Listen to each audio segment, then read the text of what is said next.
Tolkien, of course, being a professor of English language, understood that a lot of our culture flows out of some of the, like, even the words that we have and the way we say things, or and so we kind of reiterated that Tolkien redefined the fantasy genre. He wasn't the first, but he did cast it in a certain direction, and built a bridge between mythology / fairy tales and, quote, modern fantasy as we understand it of the last 60 years or so. Peter Jackson similarly redefined cinematic fantasy epics. So again, we're looking at kind of maybe moments when things kind of changed, or where there was a significant uptick. This wasn't in the notes, but you might say, for example, in the future they might look back at James Cameron's Avatar or something like that and say, okay, at this point or that point, maybe these techniques were used, and that was kind of a groundbreaking moment. So we're talking about how that was true also for fantasy. And then we got into the whole definition of science fiction. Are Lewis's books really science fiction? So Corey was bringing up that, valid perspective that I don't really know, and of course Corey's not here to defend himself, but I don't really know if you could really call that science fiction. And so we had a really good, lively discussion on what is science fiction, where I was referring to a book called Of Other Worlds. I don't know if anybody's stumbled across that. I don't know if you have a hawk, but it's basically a collection of essays, and even there's a transcript of a conversation that Tolkien and Lewis and the other Inklings were having in one of the rooms at Oxford. I'm assuming it was probably Lewis's room. I think is what they usually use. Yeah, you I know got what that I'm talking somewhere. about? Yeah, and so it's talking about science fiction, which is interesting because I think we tend to be pretty dualistic. You've got authors over here, you've got authors over there, and there might be some that we would say would be kind of hybrids, right? Yeah. But they discuss the nature of science fiction, and so at some point that'd be interesting to tie in, maybe next month. But sci-fi really began right after World War I and flourished afterwards. Well, now wait a minute. Okay. I mean, you had Jules Verne and H.G. Wells. Sure. So that Sure. was pretty. Well, it really depends, I suppose, on.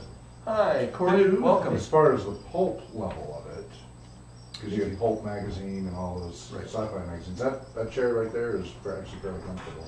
I know it looks like just a school desk, but it's actually nice to meet you.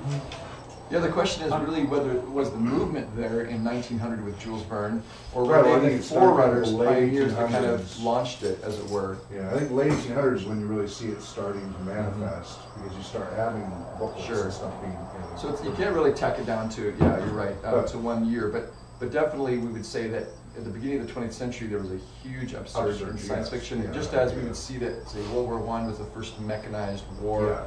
And so there again we see World War I being a connecting point between. But even Tolkien. was it Mark Twain was doing like this time travel one, and well, there's still the Barsoom series, which is Neff, who was 100 years ago. Yeah.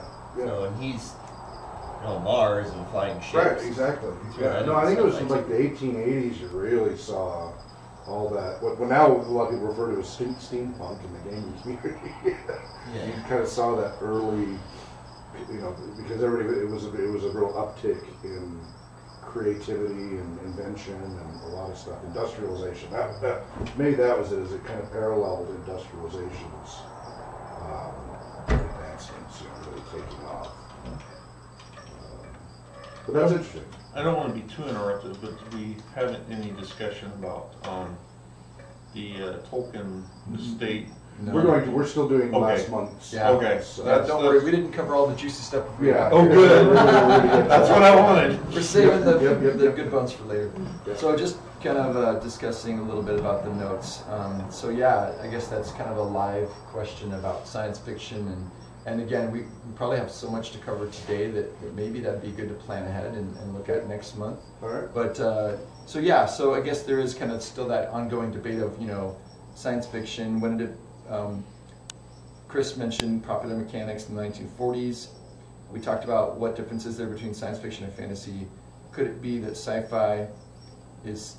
there was this discussion between Corey and I a little bit about C.S. Lewis's science fiction trilogy, and you could even dig deeper into the Notion Club papers, if you know what I'm going there, Wes, with the whole time travel story that Tolkien and Lewis kind of challenged each other to write. If I remember correctly, Lewis comes up with that Hideous Strength trilogy, or the Silent Planet trilogy, but Tolkien never finishes it. But it's essentially this idea. This is where Eärendil, and Numenor are kind of some of these early. Well, I mean, he had those thoughts before, but where some of it is kind of intersecting, where he's thinking of it as almost as a time traveling story, but that never gets really finished. But the question we had was, well, maybe it's not science fiction, what Lewis wrote, because when we think of sci-fi nowadays, we see it as a fairly materialistic kind of thing, like Lewis having these kind of angelic spirits, the Eldila, ruling over the planets. And I think what you were saying, Corey, right, is that it just seems to belong in a different realm or genre, not in sci-fi. Right, but your brilliant comment that I feel that ends the debate, in my opinion, is that you said that Tolkien calls the difference between fantasy and science fiction is that one is subcreation and one is kind of like grafted onto the real world, and so the reason why it's considered science fiction is because it's not really subcreation so much as it's kind of like, I don't know, it's a story attached it's derivative. It's derivative of the real world where it could happen. Right. I don't know how to put it in better words, but I thought that was succinctly got it, because I have issues with what do you call it? Parallel time stories where they say, oh, you know, the South won the war or whatever, and they had reality. Yeah, they had dragons, you know, running around in some of these parallel time. I still consider that science fiction. I don't know if I really consider that fantasy, because by the definition that we were talking about, it's still connected to the real world in the sense that it's still connected to history. Big part is there science fiction or magic? Now, I know you've got what Asimov, whoever said, you know, in sufficiently advanced society will seem like the god or magic or whatever compared, but that's kind of, for me, where the dividing line usually was is it trying to be science-based, even if it's fictional science or whatever, or is it magic? You know, and it says so in some clear way. Now, again, you have the hybrids where they do mix science fiction and magic together, but for me, that's kind of been the dividing line. That really clarifies. What was the author you mentioned, Zach, about 100 years ago? Henry, is it Neff? Henry Neff? No, not Henry Neff, sorry. What was the name of the series? Barsoom. It's Barsoom, yeah. Very cool. Warlord of Mars. Oh, yeah. It's the John Carter story. Really? But I thought it was Burroughs. Burroughs, that's it. Edgar Rice Burroughs. It is Burroughs. Yeah, yes, it is Burroughs. Well, you have to look at the Marvel Universe and ask yourself a question. Is it considered sci-fi or is it considered magic? Because the thing is that... That's its own genre now. Well, the thing is if you understood the universe, though, that the superheroes come from, they're a hybrid of. There's a question of whether at what point. So I mean, even Stargate has that same issue. Is that at what point are these beings that are supernatural? Is it just science manifesting at a level we still understand? Mm-hmm. Yep. So it seems like mystical. As I say, without getting down that rabbit hole. Yeah. it's worldviewish, I think. Okay. I think it is, but I think that there's a valid.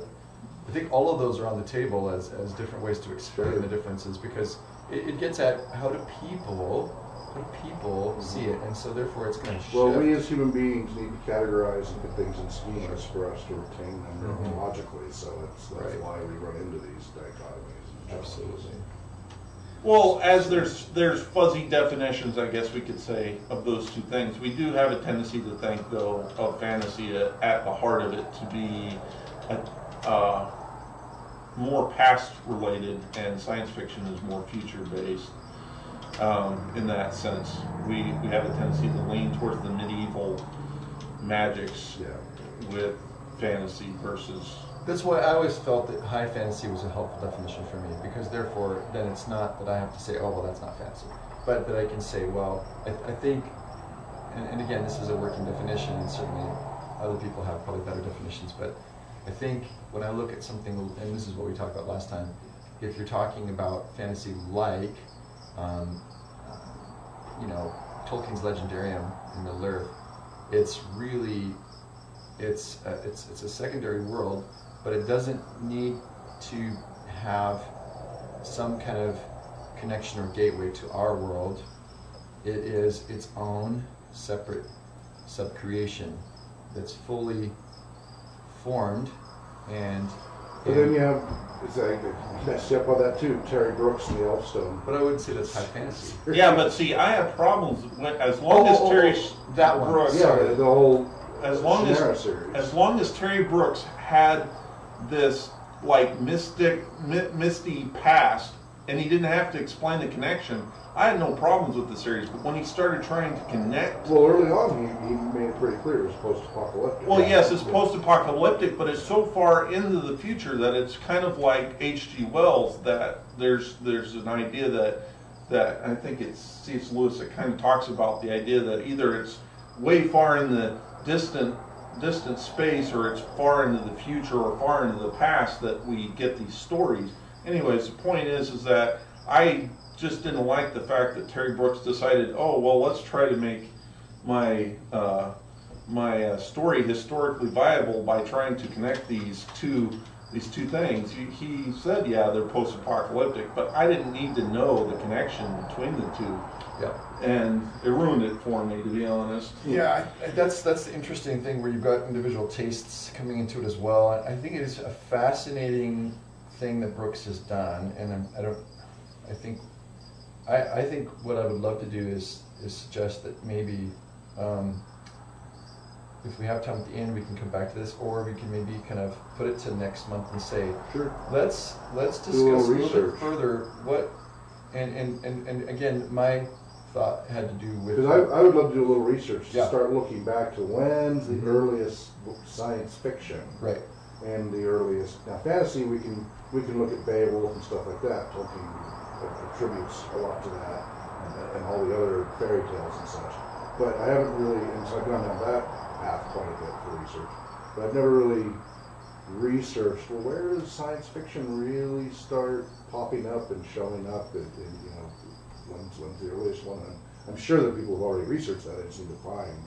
So that'd be a nice little assignment to look into for next month. Just maybe, it won't be a set definitive answer, but it'll give us a nice spectrum of possibilities, and that would be an interesting topic. Sounds good. And since Tolkien dabbled with science fiction as well, it's sure, completely appropriate for our discussion. How hard and soft are those? Yeah. Okay, so that was a really Let's interesting. see what Tolkien said about it. Exactly. Find quotes on that. Yeah. So next month, again, I mentioned here just that we would discuss the spectrum of science fiction and fantasy, and so we can kick that ball down the road a little bit, and then. Well, okay. Quick question. Yeah. How many are planning to actually be here next month? Because notoriously, because that's going to be the 16th of December, which isn't a problem for me, but December has been notoriously dead for attendance. I'll be here because I have to teach until the 20th. Okay, as long as there's at least 3 or more, then you guys think you'll make the 2? I think we'll be in time. Okay. Okay, good. Well, And plus, we'll bring cookies, and that'll be an incentive. yeah. All right, good. I just wanted to Cookies. Okay. So we will be here. Let's see. Corey resumes reading notes after an extensive discussion. Galadriel and the struggle of diminishing. We talked about that. This is from Lawhead's essay. What was this issue? This was actually following up from the September discussion where you were here, Hawk. Okay. And it just had to do briefly again with this whole question of the races being corrupted, Tolkien's view influenced by original sin, and this whole discussion of untainted people. So on the one hand, Hawk made a good point that it wasn't like the same among all races of man, and so the Wozas, in a sense, would be the most, quote, innocent of all of them, not ever under the influence of Morgoth. And Corey, I think, was the one who was pointing out that Tolkien's view would probably have a broader idea that all races of man were susceptible to temptation, and something like that. Is that a good summary? Well, I think the best way I can say it is that the Wozas, and I apologize for the month before because you know your Silmarillion way better than I do, and I apologize for making it a contentious issue. No, it's discussion. But I believe that there is something to be said. I think that Tolkien was, the hobbits were kind of criticized for being kind of narrow and parochial and not being very involved in the world. And I would say that the Wozas in some ways were more interested in, hey, will you quit killing us off? We're going to make a deal with you here. That came later, yeah. And while they did resist Morgoth, I don't think that they were really that interested in the world of man in the wider sense of it. So there was some sense of indifference that I feel that they had about, they had their small little community, and that's what they were sticking to. And well, that all came later. That was all as they were decimated and post fall of Numenor and such. Anyways, I just feel that there was the same problem that they had with the hobbits was that they came out and they did help. They did help, but they were Moses on Numenor, right? They were actually Moses on Numenor, right. And they left early because they had premonitions that the earth felt uneasy beneath their feet, and they were trying to warn the Numenorians that something was wrong. And of course, by that point, Sauron had our Pharazôn so much under his thumb that they wouldn't listen. So they just silently left one by one. But they were scattered all over the world. But post fall of Numenor is when they became more concentrated in Andrast and southern Gondor and such. And then later, of course, with the Rohirrim hunting them and such is when all that. It's really interesting even from a geographical perspective because these, if you remember from Lord of the Rings, Gon Budagon, so we're not losing anybody in the woods here. Not everybody recognizes the Wozas term. So right. Yeah, but the Druidine or the men of the wood, the wild men of the wood. So that's kind of what we're getting at here. It was Tolkien's noble savage. Sort of. Yeah, and then if you look at the over to the west of the White Mountains, there's actually a region there in which they used to live, and it's named after them. The old spur of Andrast. Yes, that's what you're talking about. Yeah. But they're no longer. There may be a few, but they think they were basically extinguished or caused to be extinct. So, and then the next thing we talked about, Corey continued reading the Lawhead essay, and this is a quote from Lawhead that we'll finish with. Proposition: art is a holy entity to itself. It's an inherently good form as a Christian author without having to refer explicitly to his faith. Writing as a Christian, saying there's a lot of corny versions out there of fantasy. He found great inspiration from how art is itself good without having to be blatantly obvious about maybe one's own views. But there's this balance between freedom and responsibility. Art seeks to search, capture, and offer goodness, beauty, and truth, which is the high quest. And there's the spectrum between pure art on one side, which says, I don't need to say anything, there's no need for any meaning. And on the other end is propaganda, which says, I'm going to completely subvert the art form for the sake of the message. And he's saying that, neither one is really to be desired because art is always meaningful, but neither should we let a message or a viewpoint or a perspective so kind of, butcher the art form. So that was what he was getting at. And then the last part here, the path to the human heart is an old and thorny path. Tolkien came to Lawhead's rescue, avoiding the twin horns of the dilemma. Escapist? Surely, but to what? Tolkien set out to make his art true. Lawhead agrees with us that Tolkien invented maybe invented is a strong word, but he crystallized the heroic fantasy genre. And then you ended with it. We talked about N.T. Wright, Common, and Tolkien. So those are the notes for October. Wonderful. Thank you very much, Brian. I appreciate all that you do. Sorry I wasn't able to make it last month. I'm still recovering, but a lot better than I was. Just in time to go back to Arizona for Thanksgiving next week. Well, it should be nice down there. It will, yeah, it will be. It'll probably be 60, 70 degrees, and just like it's usually the perfect time of year to go. So, did we ever? I have a page here I created at some point back in October. So I'm assuming it never got discussed, and so I created a whole section on the TolkienScholars.org website. Tolkien movies and audio you might not know. Did you ever see me send that link out? Yeah. Did you get to check that out at all? It was really good. Yeah. Did you? I don't know if you got get to see it. Zach's newcomers. So I don't know what triggered it. I get these weird tangents usually at 2 in the morning or something, and I started looking up obscure Tolkien movies and shows, and I found a whole bevy of them. So if you go to www.tolkienscholars.org/news/Tolkien-movies-might-not-no, K-N-O-W. Or if you just go to our news section on there, it'll take you there, but eventually it'll scroll down. So that's there for the future if people are watching this. If you go to our news section, scroll down, you'll see Tolkien movies and audio you might not know. And I wrote, many of us already know about the Rankin Bass and Bakshi films in the 1970s, and of course the Peter Jackson movies in the early 2000s. But did you know about the ones in the mid-1980s and early 1990s from Russia and Finland? That was really neat. I didn't either. So there is Finnish Hobbitit, 1993. And I can probably, since these are on YouTube, throw it on. We won't play the whole thing or anything. I just want to quickly, show you little snippets. So I'm actually, instead of using the DVD player internet, I'm using the PS4 this time. This PS4 was bought for the RPG research side for the work we do. There we go. So there it is right there. We've got the little cover art from one of the films. This is from the Russian one. Oh. You can see that. So it's Tolkien Hobbit in Polish. So, let me go back. Usually, okay. So, hopefully these will play on here, I'm not sure.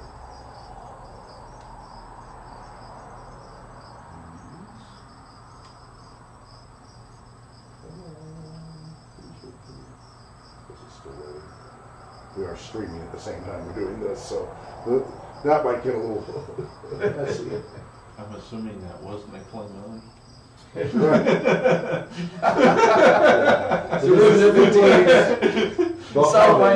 sorry, all I saw was the forehead and hair. So this might be kind of a snapshot now, because we're going to talk about Amazon and stuff, right? Oh yeah. They've actually asked Corey to kind of start the discussion. Right. Well, I'm not sure. Well, this then will tie in nicely with that, I think, if I get it to work. If not, I'll play it on there. And they also had something else below there. Alright, I'm going to do it on here because it's not loading there. What happened? Blew up. Where'd it go?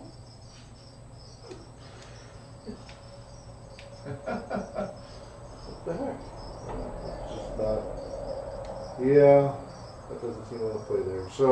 Oh, there we go. Oh, there it is. Okay.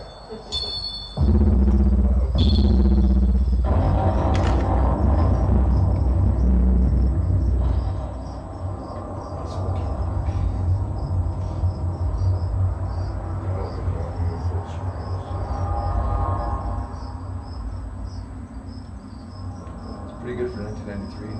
Yeah. This is the Finnish one. And it makes sense that the Finns would, considering Oh yeah, influence on Tolkien. Yeah. And that's some of our regulars, you know. Oh, and it's got English subtitles. I didn't watch this one. Okay. Terpisleho. Donnelly Makala. Pretty wild hair there. Ufta, genau. Jarmo Hiirtinen. Heittinen. Jari. Kurkonen. Finnish names are so fun.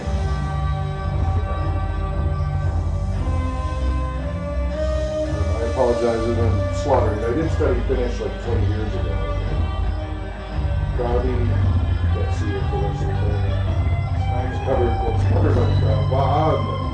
We pronounce each vowel as a separate consonant, as a separate syllable.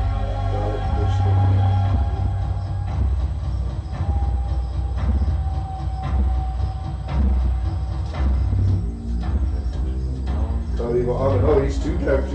Scotty Bahamon's multiple characters. Olhans. Who the heck is Olhans? That's a horse. Olhans.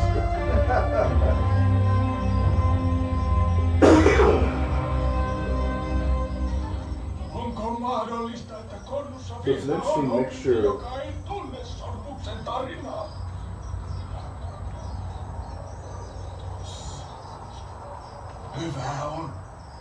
it's pretty dark too. It's a pretty dark film, not just in lighting. And the role of storyteller is huge in Finnish culture. It's how they passed all their history through oral, through singing and such. The Edda. Haltijat kauan sitten elää kaupungissa. Sauron suuren musta ruhtinaan käskystä. Monta haltijasormusta. Taikasormusta. Anyway, so you get the idea of that one. I mean, so it's all there. You can go ahead and just go watch it. Follow the link to play it full screen. And What else did you have on here besides the Russian? so we got the Russian 1985. We have this, and this one I had stumbled across before. The 1966 animated movie. Yeah. When I saw it, I went, you know, I've actually seen this somewhere before. I didn't remember this one at all. Yeah. It looks a little bit non-representational there. No, I'm just saying. Yeah. I think this It's a small world after all. Well, I think this was a test run. Before men came to power. Because remember when he initially licensed it to United Artists? Right. In the 60s. And I think Okay. this was the kind of the trailer they made. Stone of old. Wow. The white heart It's so of the mountain. 60s. The central treasure of all the vast It's treasures. fascinating. Hey, look at this. Well, Why is there a hand on the table? it is so. It was all destroyed by the monster wizard's Slag the Terror. See, it's all sweet. Yeah. The agent of the Yeah. Because remember what was happening with the pirated Ace books? The illegal publication of. No, remind us. Oh. Go ahead, yeah, remind us. There, I think it was Ace Books. I apologize if it wasn't. There was the U.S. was not compliant with the copyright law, international copyright laws at the time, and so I think it was Ace Books. Again, I could be mistaken about the company, but they published their own version of The Hobbit and Lord of the Rings in little small books with really, somewhere I've got it on here, tripped out artwork just like this. And they were not authorized or anything, and they were full of typos. They were horrible quality. And Tolkien had to go over to the States and fight. He sent letters to stores and everything saying, "Please do not. These are not authorized by me. They're not allowed." Yeah, please don't buy these books. And slowly, tried to do a write-in campaign. The fight was beginning even back then. Yeah, that was in the 1960s, and they were just. And the artwork was bizarre, round abstract trees and bizarre. Yep. Artist. It's the long defeat. He wasn't talking about the elves. He was talking about his copyright issues. I know. Some years ago we brought this up, and somewhere I have some of the photos from the covers. But anyway, eventually they got him to stop publishing. So this is that exact same. Tripped out style. Yeah, Ace Books, pirated. Oh, there's one on eBay. So is this Might have one, to get was it. this It's cheap unauthorized as well then? Or No, legal? this I think was their United Artists pilot. I'll have to double check on that. See, I wanted to put notes in there, which I just haven't had time to go back and put notes below explaining it. Okay. There is a Wikipedia page that Okay. kind of covers this, and I might just copy paste that with attribution.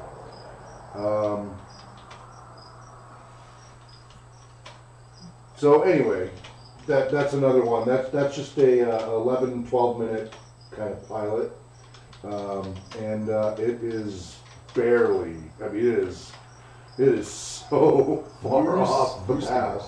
What's that? Loosely based. Yeah, it's something.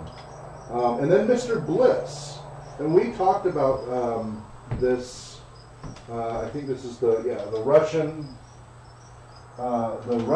animated version. He took Tolkien's art style and turned it into an animated film. And this was in let's see. Okay, so we talked about it in our March 2016 meeting in depth because we read through Mr. Bliss, and then during that is when I stumbled across this. So this is from Tolkien Brazil. So they follow us quite a bit. They commented on our stuff over time. They have a nice little. There's no English version of this, is there? No, there isn't. I could not find the English version at all. So that's pretty unique.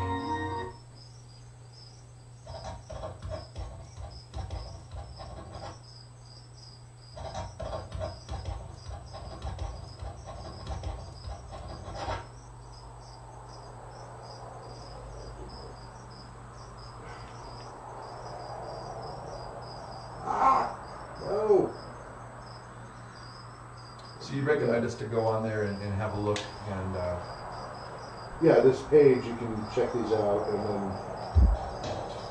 what's that? Oh no, that's it. That's the soundtrack. It's a very cheerful.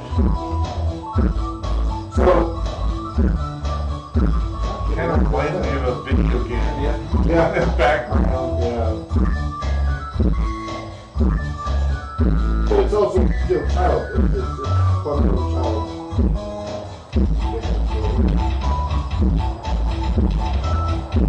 This is not the best part. Right, we try to pick up a laptop because this is not working.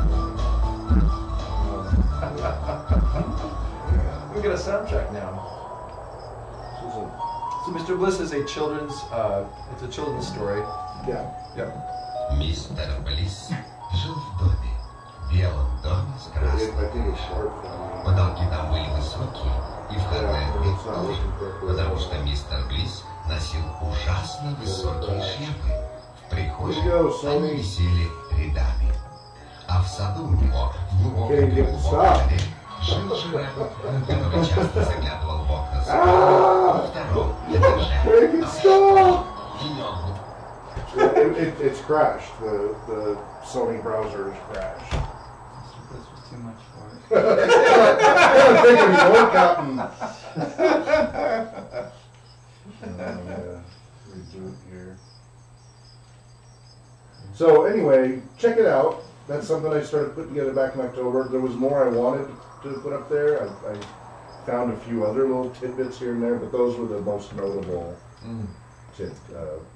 But who knew, right? I mean, Thanks for putting that on there, Hawk. yeah, you bet. Shall we have Corey kind of kick us off with the... Please. Well, now segue. Yes, well, from that. I didn't know, I wasn't paying attention to the news, but it seems that Warner Brothers decided to do some things that the Tolkien estate was not too happy Well, with. before you. There's you're gonna two- talk there's about two this- topics. There's two topics. Yeah, hold. He's talking about something else. Okay. So, which do you want to talk about first, Christopher Tolkien, or the adaptations and such? The adaptations first. That's what he's talking Okay. about. All right. Yes. Go ahead. Oh, well, Maybe we can do those two separately. what do you But mean? he's referring to the Christopher Tolkien resigning as the director of the Tolkien estate. I don't know much about Yeah. that. Okay. Did you, Yeah. Okay, did you okay. want to... No. Go ahead. I go thought ahead. you were going down that. Right. Tolkien, I didn't know about Well, Christopher Tolkien okay. resigning. That's Okay, fine. sorry. Carry on, Corey. You were done. Sorry. It's fine. No, I'm sorry. All I know is that they ended up suing because I guess one of the producers of Warner Brothers that was involved in the film decided to incorporate the Lord of the Rings into not only, well, you've probably heard the part about gambling, online gambling machines. So they've taken the Lord of the Rings and connected it to gambling, I don't know what you want to call it, slot machines or whatever. Yeah. And so the Tolkien estate wasn't happy about that. But on top of that, they decided to make a video game called The Shadow of Mordor, which is very anti-hero oriented and very, very dark. And the Tolkien estate sued them, and they got $80 million out of the deal or something like that. And they parted on amicable terms, supposedly in the. Right. But that had been tying up. There had been discussions about a Tolkien series for some years, but they couldn't get anywhere because of these lawsuits. They were tied up in lawsuits. So now that they finally settled. Right. They just finished settling. Right. The OneRing.net has said that Amazon is now picking up the Tolkien estate has now given the rights to Amazon to do estate or enterprises. The estate. The estate has gotten Amazon involved. But it was Netflix was bidding against them too. They were but Amazon ended up winning it, and the series is based on the end of The Hobbit and just before the beginning of The Lord of the Rings. Basically all the Cubicle 7 stuff. Yeah! All the Tor and AIM stuff. This is a licensed role-playing game. Yeah. So the One Ring role-playing game, and then there's a D&D variant called Adventures of Middle-earth, which is the exact same content, but the rules are tweaked for D&D.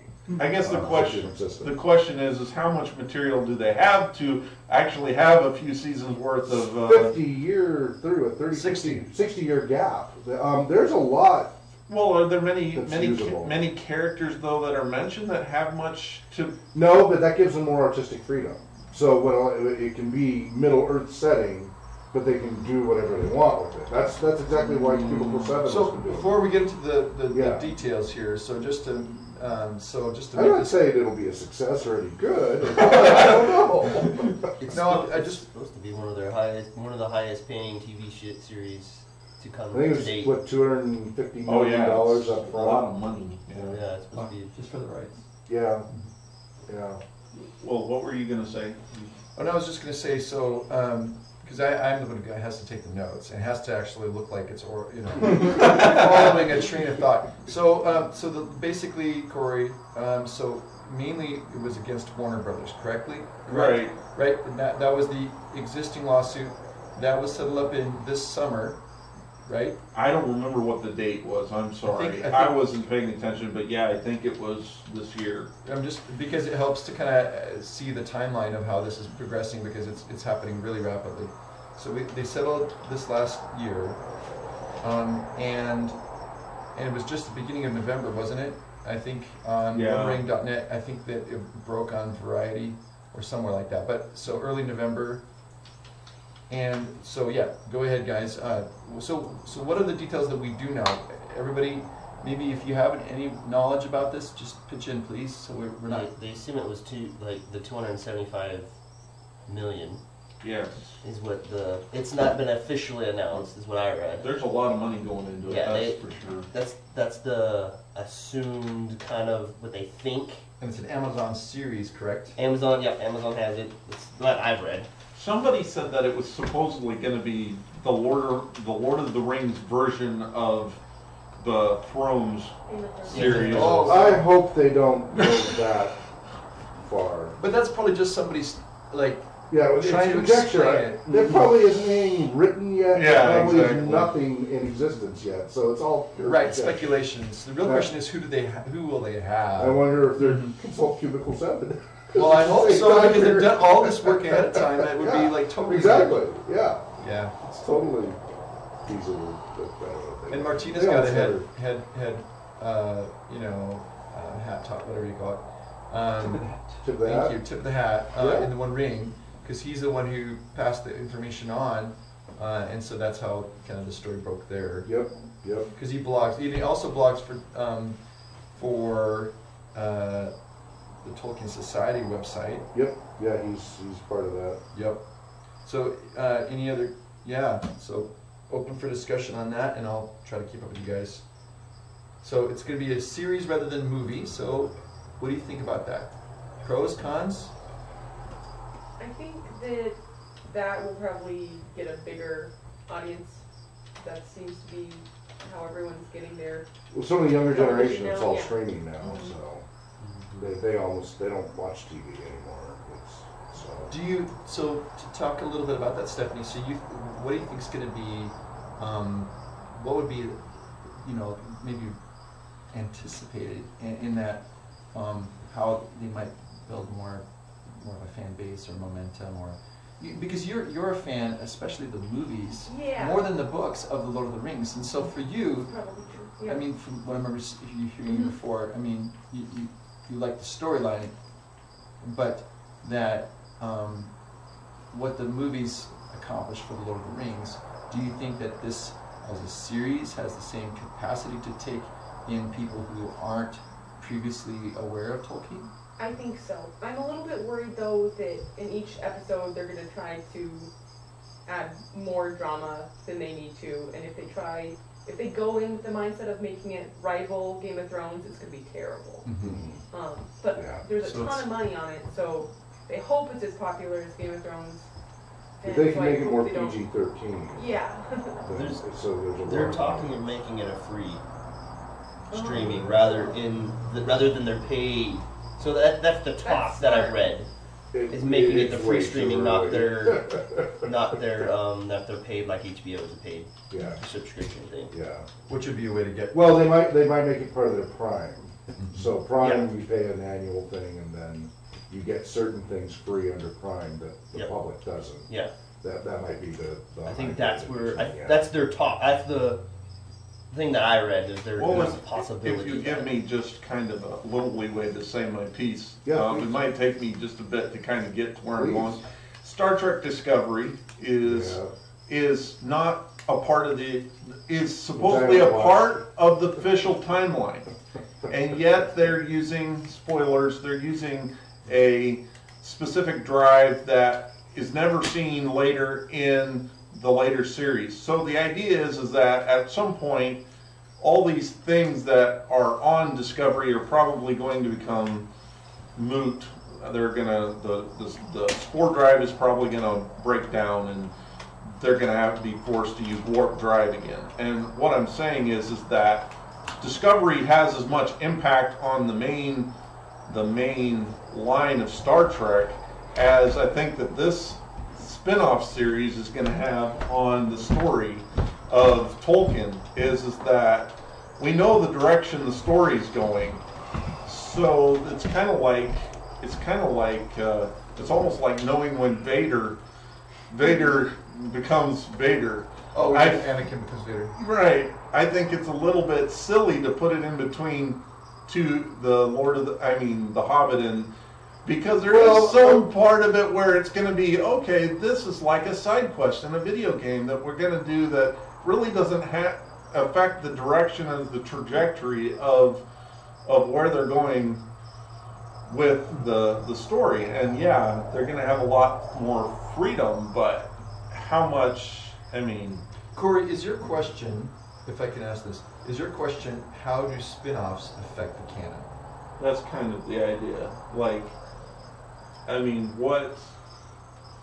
What is this canon going to offer us in terms of important things to do in order that to carry the weight of the direction of the story? How are they going to give us something? Because you're saying that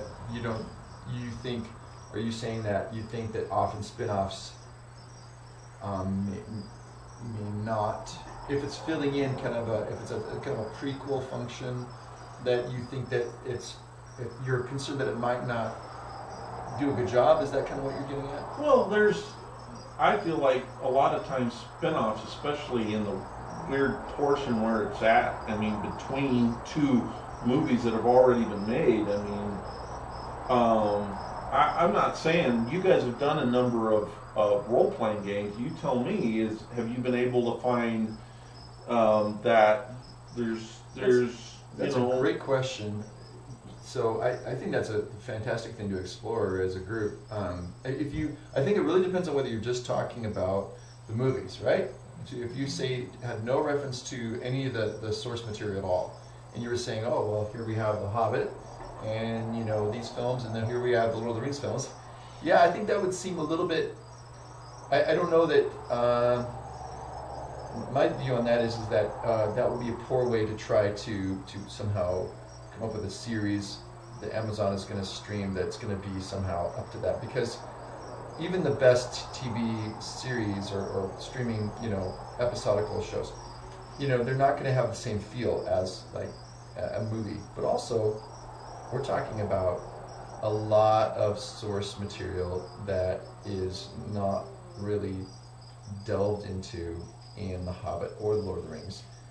And to me, that gives me more assurance. But what do you think, Wes? Oh yeah, I was just thinking, like, there's so many stories that Tolkien has sketched in various places, and they've never been really fleshed out or adapted. And so I feel like there's tons and tons of stuff for people to draw upon, which wouldn't really go outside of canon, but would kind of shed light on little corners of canon that haven't been really developed. So.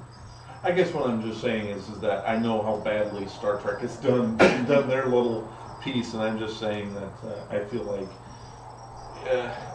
are we gonna?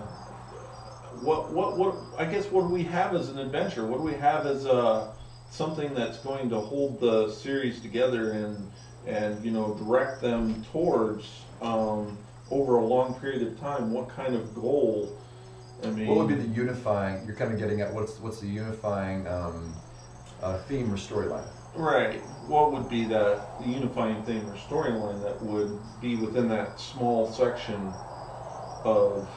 I mean, I could understand like the Numenorians like getting off the island. That would be kind of interesting. The argument with the Numenorians and the powers that be in the West, before the Hobbit, yeah. Right before the Hobbit. But some of the stuff like in between, I'm not sure. Like, was there really enough significant stuff going on that it's even referenced, mildly in the Hobbit? Or I guess what I don't understand, because it seems like Tolkien tried to do what he could for the story for the Third Age.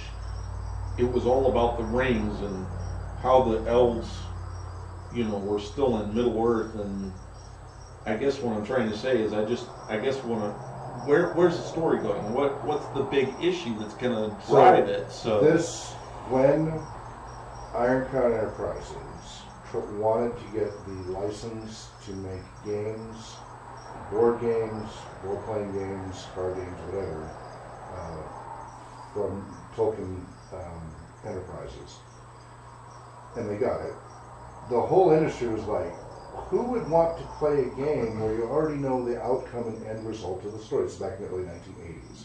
Mm-hmm. How boring is that going to be? Nobody's going to want to do that. And they took a big gamble. And Tolkien Enterprises didn't believe in it either, so they sold the license to Iron Crown Enterprises very cheaply and gave them a whole 10-year license. And then in 91, when they renewed, they gave them another 10 years, not really thinking that anybody would care. It was such small potatoes, they didn't care.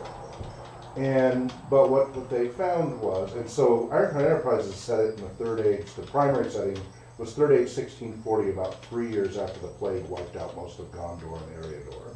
Mm-hmm. But it's also, there was a lot of stuff brewing historically. It was this big window. It was not long after the fall of Eriador and the fall of Weathertop and all that stuff into the 1400s.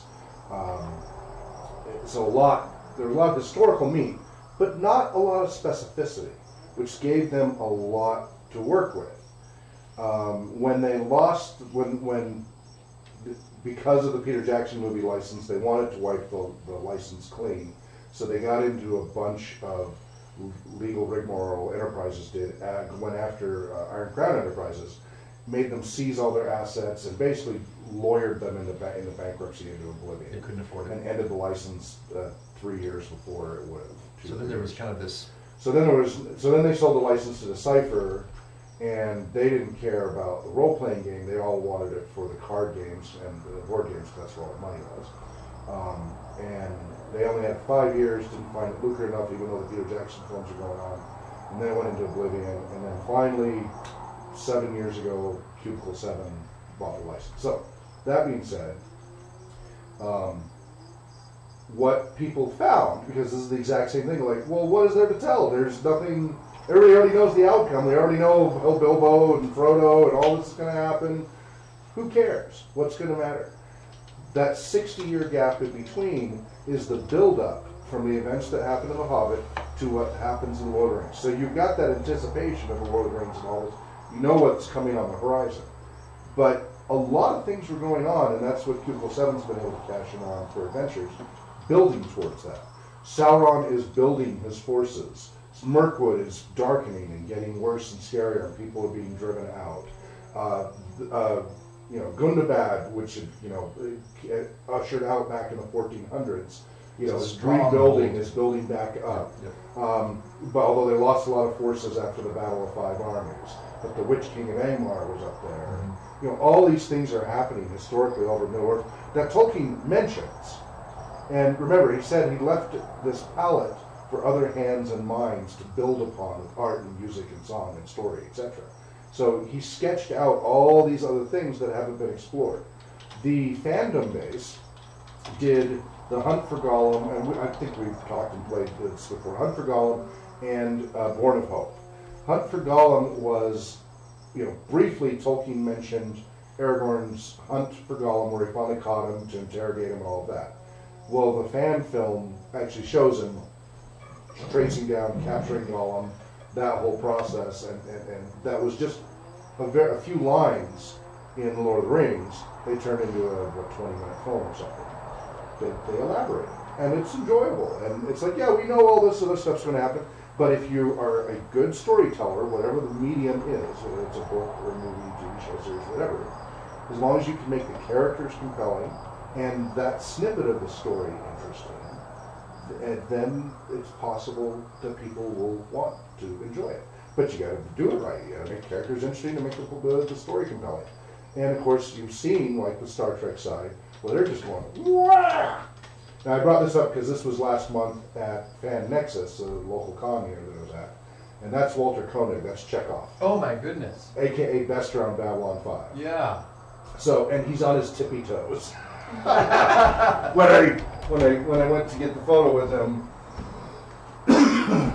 he came up to me and like this, and he went, wait a minute, before the photo, and he went like a jack on his tippy toes. That's why everyone was laughing, because he did that. It was very funny.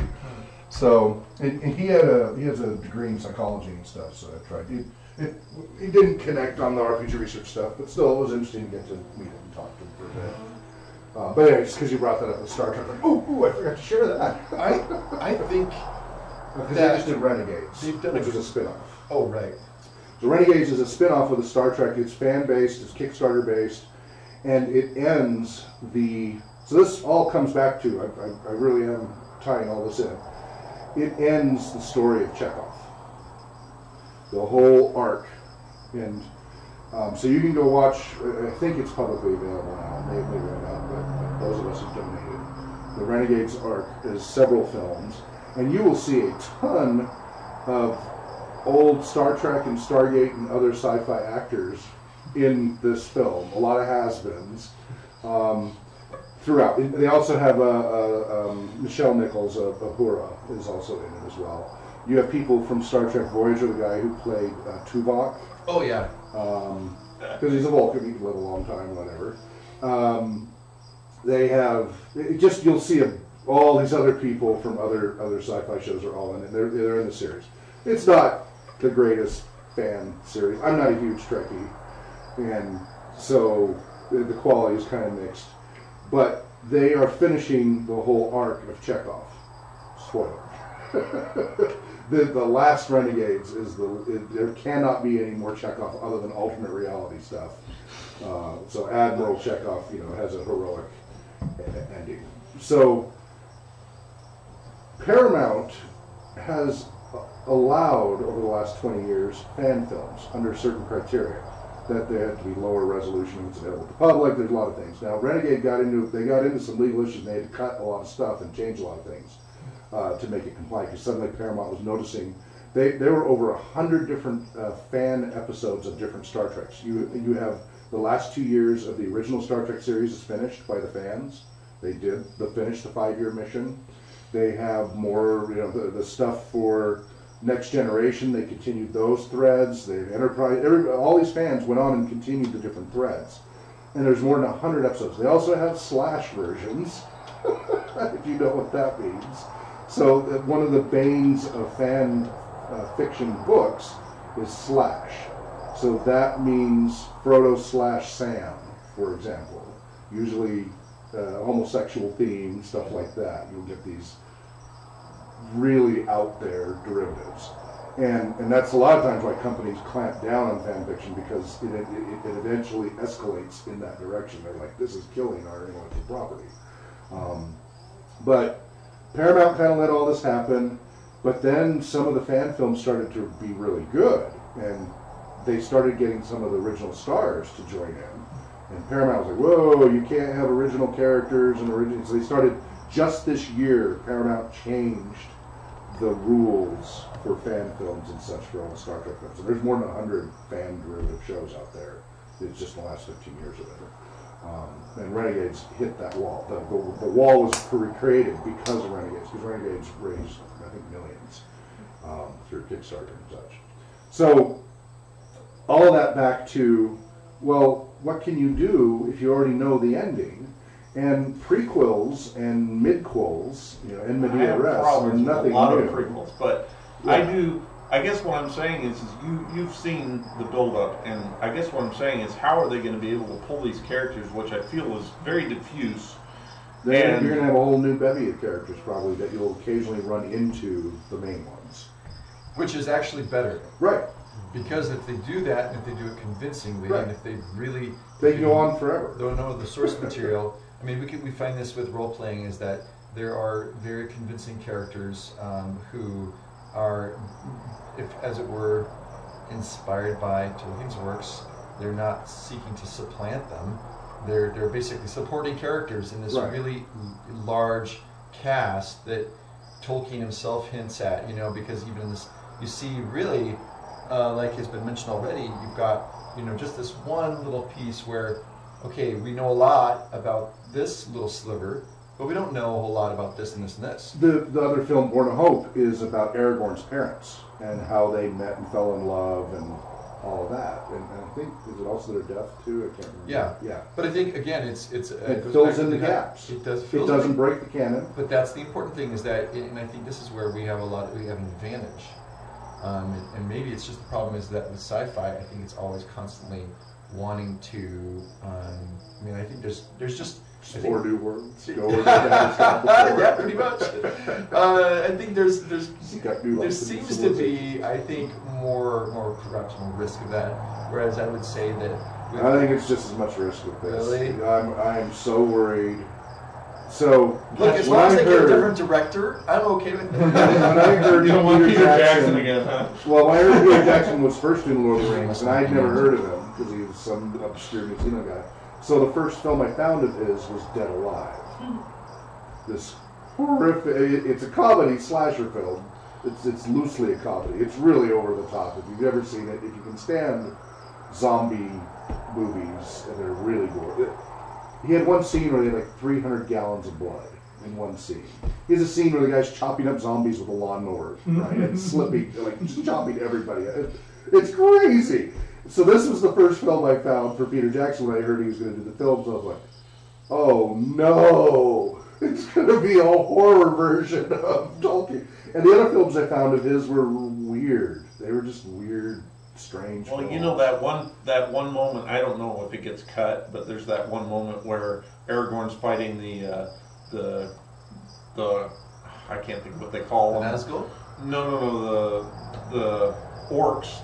not the orcs that are made by Saruman. I can't think of the name of them. Uruk-hai. The Uruk-hai. Uh-huh. And the Uruk-hai takes the sword out of his leg. No, they didn't cut that. And they licks the blade, which was completely unnecessary. Where Jackson's horror background shows through is when Frodo falls into the swamp, the marshes, and the ghosts coming at him and everything, and the undead in the paths of Eric. That's all classic Peter Jackson background coming through, and he like spent a bunch of time on those scenes. Yeah. That being said, He restrained himself. and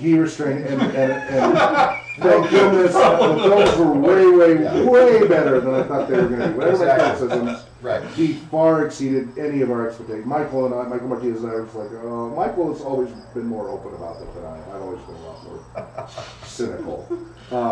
He was a big Xena supporter. He had Xenite.org and all that. And so when Xena was a thing, he was Warrior Princess. Yeah, all of that. So he was always open-ended like that. And that's another example of a lot of derivative stuff that you never know where it's going to go. So it could go anywhere. It is way too early to know. And they could do a great job, they could do a terrible job, and they could do a middling job. And it's fun to conjecture, but I wouldn't get any decisions made at this stage. Can I just Yeah. ask Gene or Yeah. Zach if they have any comments that they would like to make about the series? I mean, is that something you would watch, or are you kind of... It's hard to say. I'm just listening at this point. Yeah. Always wanted it, but how do they do it? Like the BBC versions. I enjoyed some of those, even though some of them kind of went, have you listened to the BBC radio productions from the 1980s? I need to add that to the list. See, I feel There's like all stuff. they're going to go off the rails. See, where Tolkien doesn't... They may or may not. Well, no. Where Tolkien laid out the Lord of the Rings very clearly, even the He Hobbit... restarted 3 times. Right. And rewrote heavily. Right, but my point is that with the Lord of the Rings, if Peter Jackson had gone completely off base and really gone like the Hobbit, walking, like the Hobbit, then there would have been a lot more outcry about him going off book. But I think what happens is because we don't have a whole lot of information, they don't really have a whole lot guiding them. Yeah, obviously there's a lot more room for creativity and Tolkien so on and has so forth. multiple timelines, so if they follow the timelines, and if they follow what canon is available, even if it's, so when we create modules and adventures for Tolkien Moot every year, we create new adventures for everybody to try a different part. I did several themes in Numenor, but we've done the Darkening of Mirkwood in the Wilderland area. We've hit different time periods, and it's always based on as much research as I can find through Tolkien's letters, the Silmarillion, Lord of the Rings. I find as much as I can actually find that actually he wrote. Even if it was, well, I wonder if, and he like conjectures and he never finalizes it. And I go, ooh, there's a fun idea. So we use that as a guide. Like, as long as Tolkien wrote it, then we can fill in the gaps as long as it doesn't break anything else that Tolkien wrote. And so we use that as a roadmap. If they do that, and they're good, decent writers, and cast and all that, then it could be great.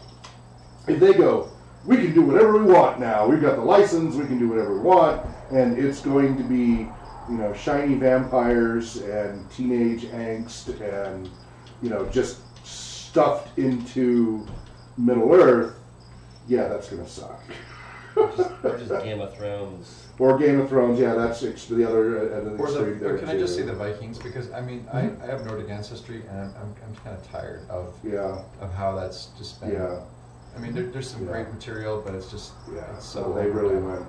Yeah. So we don't know. It depends on who they get, what the guidelines are. I like the idea that it's going to happen. I always wanted to produce. I created a script and everything for an animated version of the Silmarillion, the different stories of the Silmarillion that I wanted to do as a community thing. I just never had time to pursue it. Great stories. And it just depends on the execution. Devil's in the details. Conceptually, it could go anywhere. For me, I'm like, give me more Tolkien. Last night we were running Adventures in Middle-earth down at Spark Central for some kids who'd never role-played before, had never read the books, only know the movies, but were excited by the movies. 2 of the kids had never been to Spark Central before. This is their first time. There's a community center down in Kenley Arts.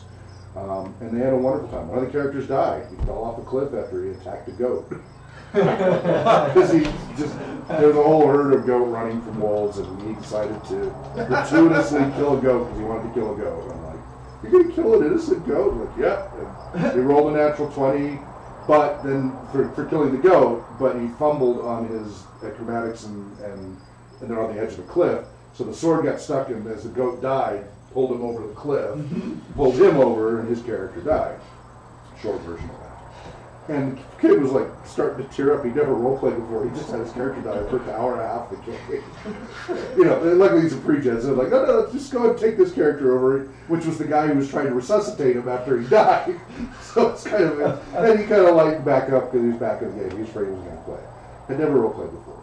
But this is all in Middle Earth. This is all an angle of the angle is what I just started there. Yeah. So you know that eventually. Sure.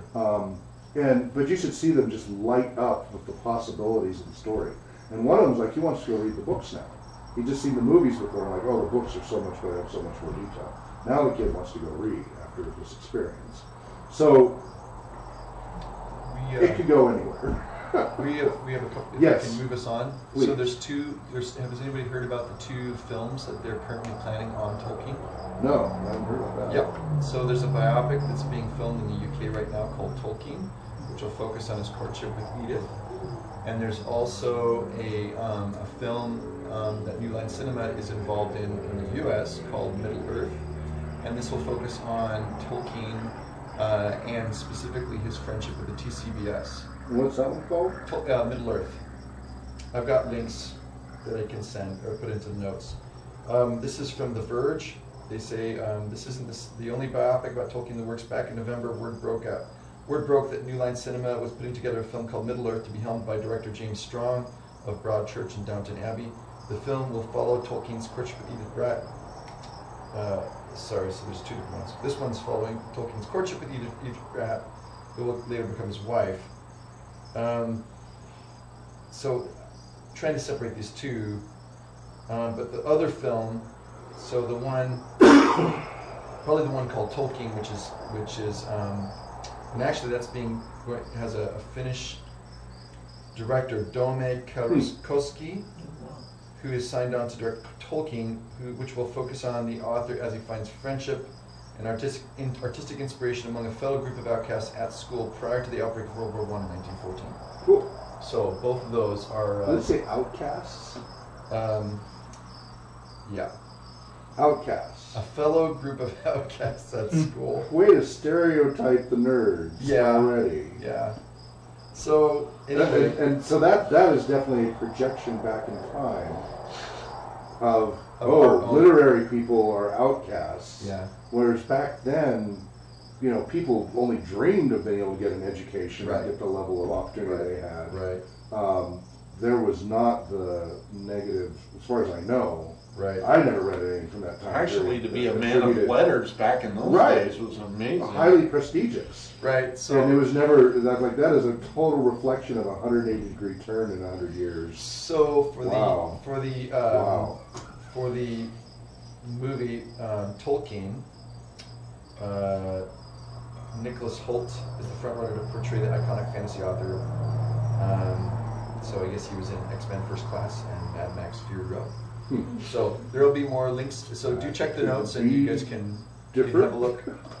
So those are 2 things, and then also we need to have a discussion on I think the biggest news, which is that Christopher Tolkien has resigned as the director of the Tolkien estate. As he's 93 years old. I do have the article up. I could read from, or we could just discuss it. Whatever. No, go ahead and read from. Okay. So where are you getting it from? So this is actually from OneRing.net. Okay. This is their article. In historic move, Christopher Tolkien resigns as director of Tolkien estate. It turns out that a Lord of the Rings TV series isn't the biggest Tolkien news of the week or the month or the year.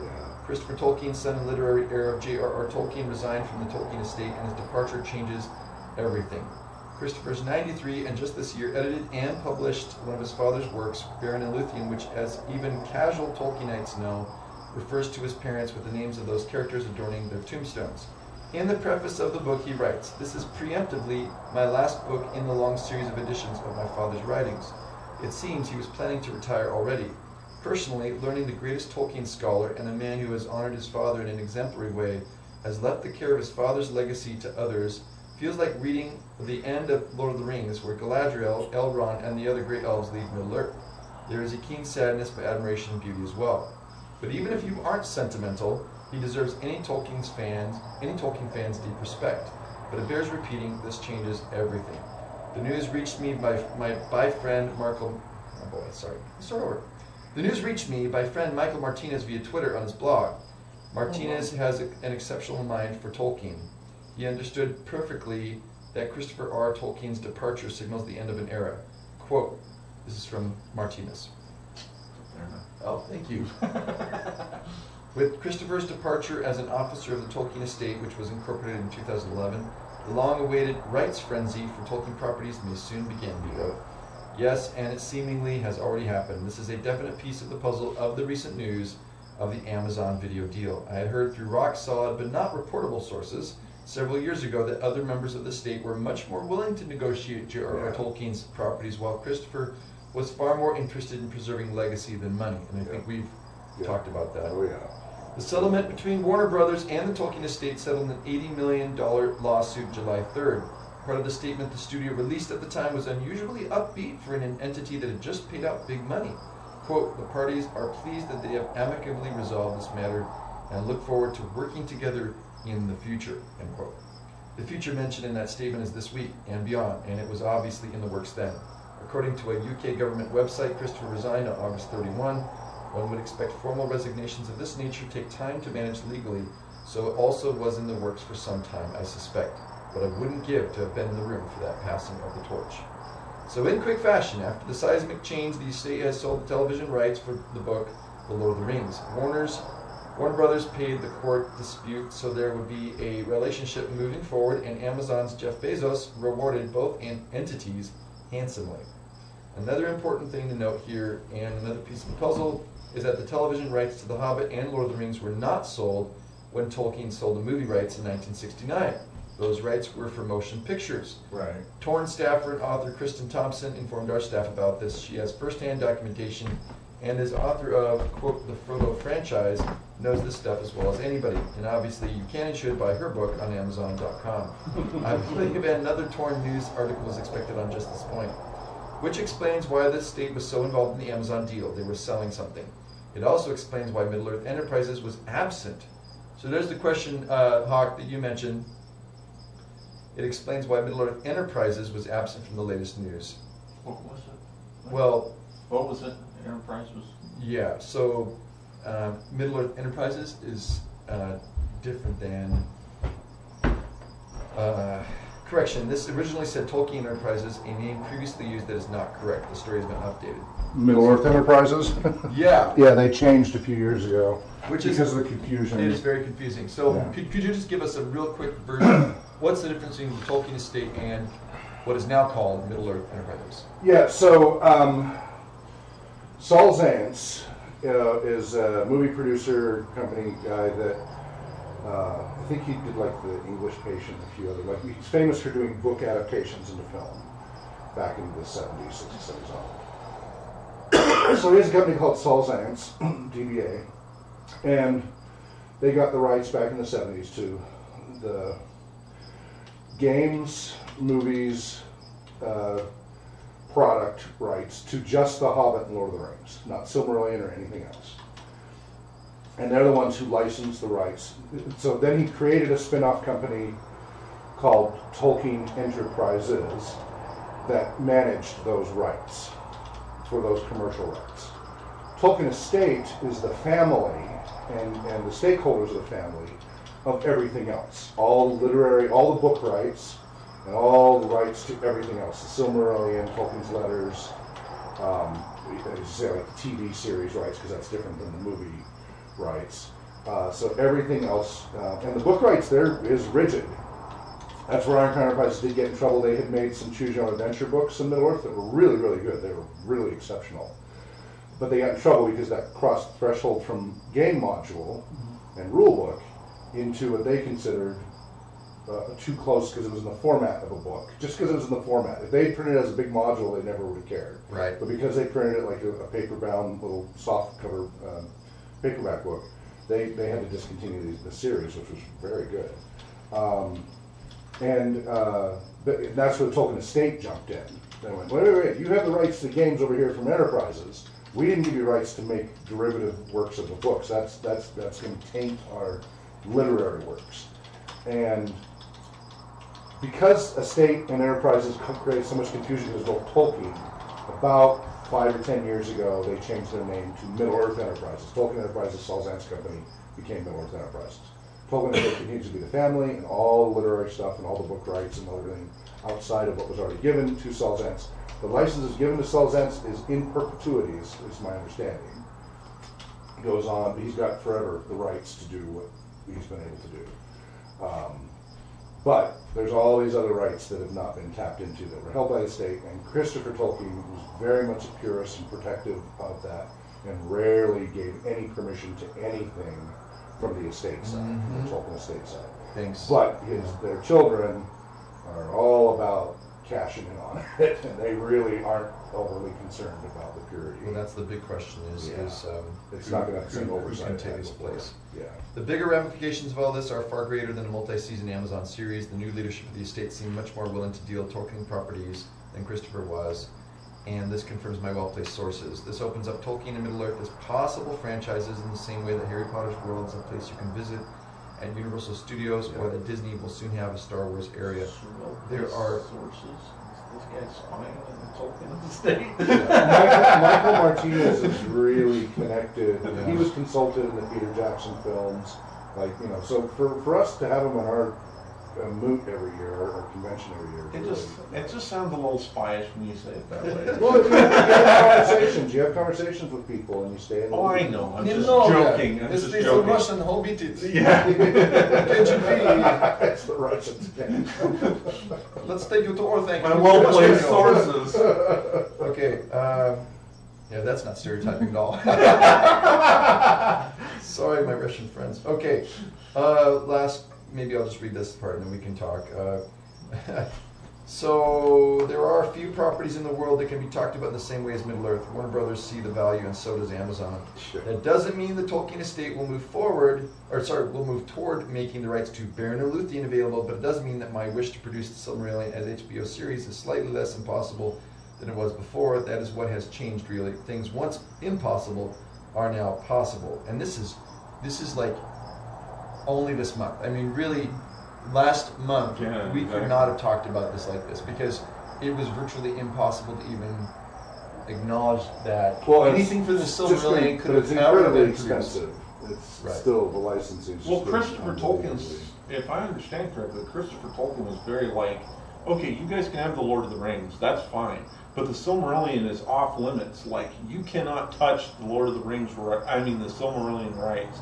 That's why they're saying that talking about the possibility of it becoming a HBO series is because Christopher Tolkien was very protective of the Silmarillion. Well, everything outside of what was already given away. Yeah. So his departure is a big. So it could be good, it could be bad. I mean, I think the main thing is whatever happens, it's just worthwhile. I'm afraid it's going to be just like what happened, and I'm not a huge Star Wars buff, but I'm afraid it's going to be just like Lucas giving up the rights to Star Wars to Disney. I think you're going to see the same thing. I think you're going to see and that's exactly what Christopher was afraid of, the dilution of it to where it's just going to become another generic thing. But here's a question: But you never know. Will the fan base? And this is the interesting question, because I think what does restrain huge companies from just going and doing whatever they want? And it seems to me that they're going to. I mean, they want it to be obviously very lucrative, and that's why we distrust it. But the question is, will there be enough of that sense of, hey, we really need to consider carefully charting a way forward that's going to be long-term profitable. And long-term profitable to me seems to be, you've either got two ways to go. You either are going to try to not cater, but essentially respect the greatest possible number of wishes of fans, some of which are contradictory, so there's going to be differences, but trying to kind of chart that, thread the needle, or you're going to say, hey, we're going to try to make this so interesting that we're going to raise up a new audience that's going to be so into it that we won't need these people anymore. Yeah, the history shows that it's lowest common denominator over time. If you don't have somebody managing the gate, somebody guarding the gate,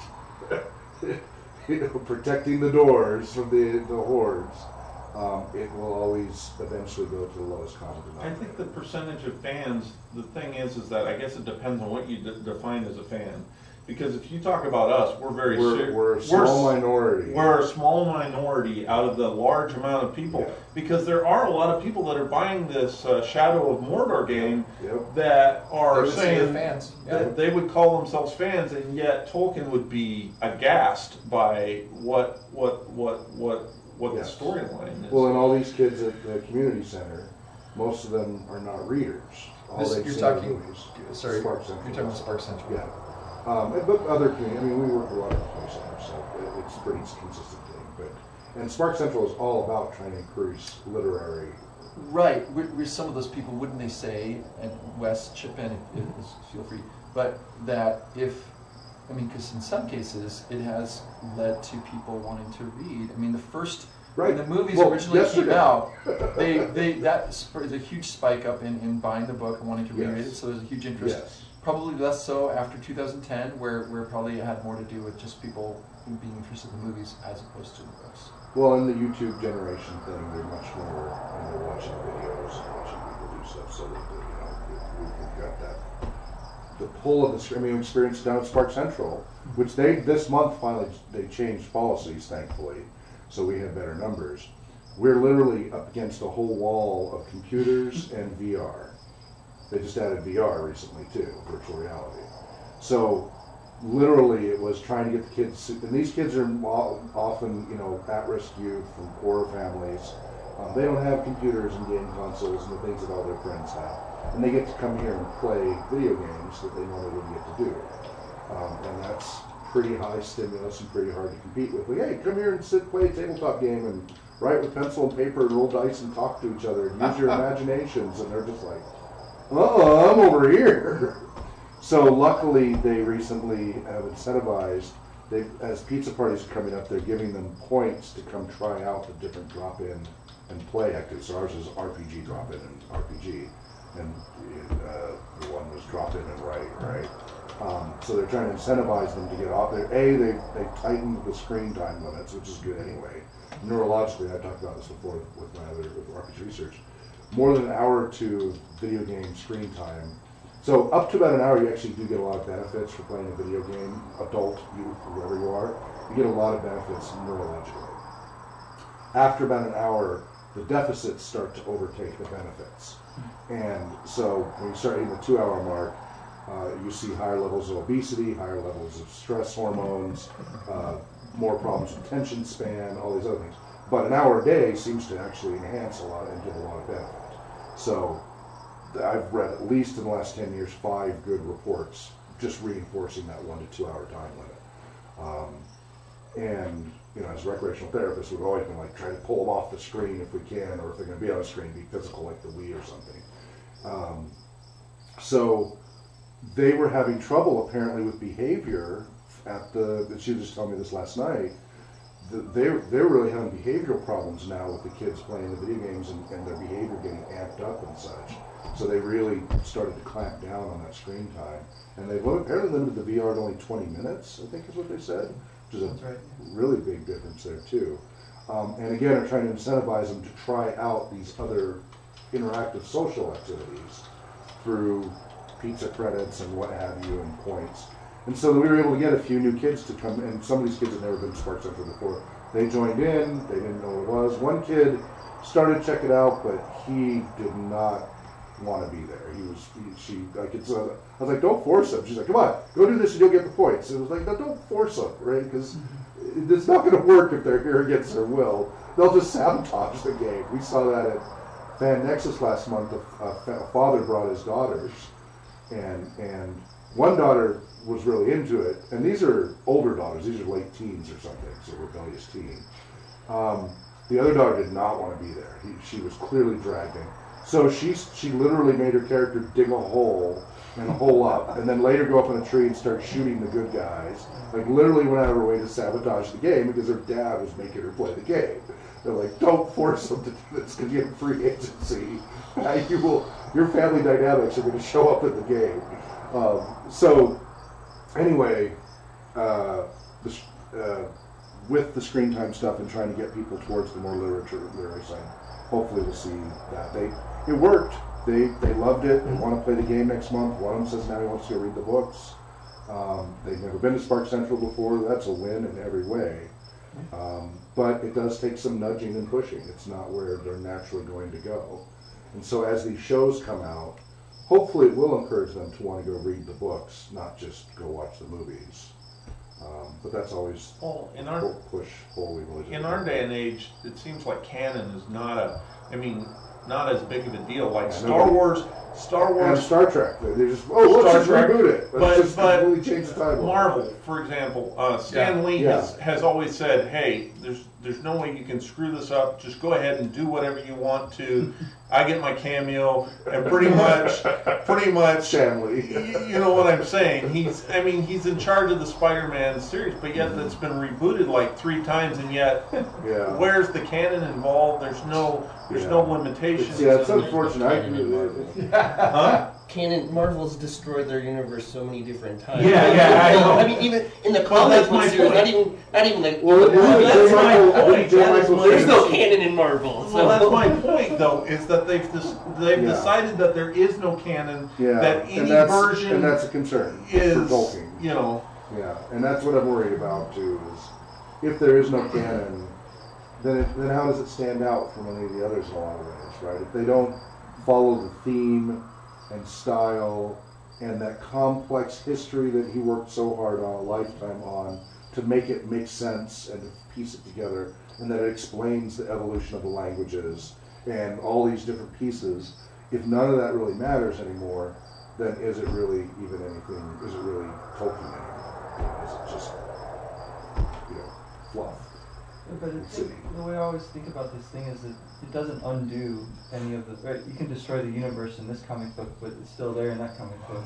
As long as people still read the books, then there's no harm. Still read. Yeah, but there's nobody who wants to read the 50 years worth of Spider-Man anymore. Well, but there are people who read, and it's like it becomes more valuable as it becomes older. And Tolkien himself took all of his languages and everything inspired by other works which are older than his, and few people read those, but people do read them, and more people read them now than people read them back in the day. True. Right? And Beowulf is totally because of him. It's not really like you can destroy these things by making more things that are derived from them. Right. You can water it down in a way, but in a deeper way, you're just respecting the thing as it exists. Toilet is imitation and form of flattery. Yeah. So I think that there are things that can threaten, whatever good work is out there, but I just don't see that making money off of them in itself is the ending. I'm full blown capitalist. So yeah. So but I think with that said, Christopher Tolkien, he was inevitably gonna give up this job at some point, one way or another. 90-something, So which unfortunately, if he's no longer working, statistically means he could pass very quickly. You see this all the time with people who they keep working in their late years, and they're still sharp and going. And if he doesn't stay active and involved and cognitively going, we could unfortunately see his passing pretty quickly.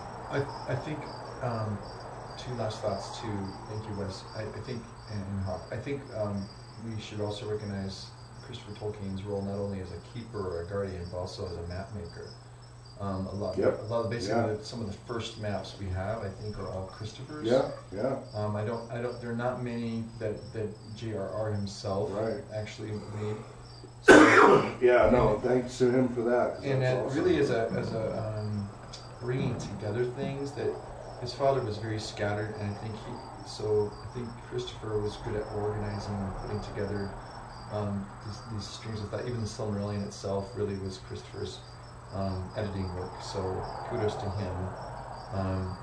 And I think, well said, that derivative works aren't necessarily going to be poor. It's going to be the same temptation every generation has. And we see this nowadays where there's not always a lot of original movies coming out. There are some really good original ones, but there's a lot of reboots, like, let's take this really good one. And I think Disney is a good example of this, where the creative power, it's better at recognizing it in others now. Like, oh, Pixar's doing a great job. Let's acquire Pixar because that will help infuse what we are with new energy. But that artistic vision used to be Disney was leading the way. And I think, and so what we see is like, hey, let's make a new Mary Poppins. It's not wrong to make a new version of an old story.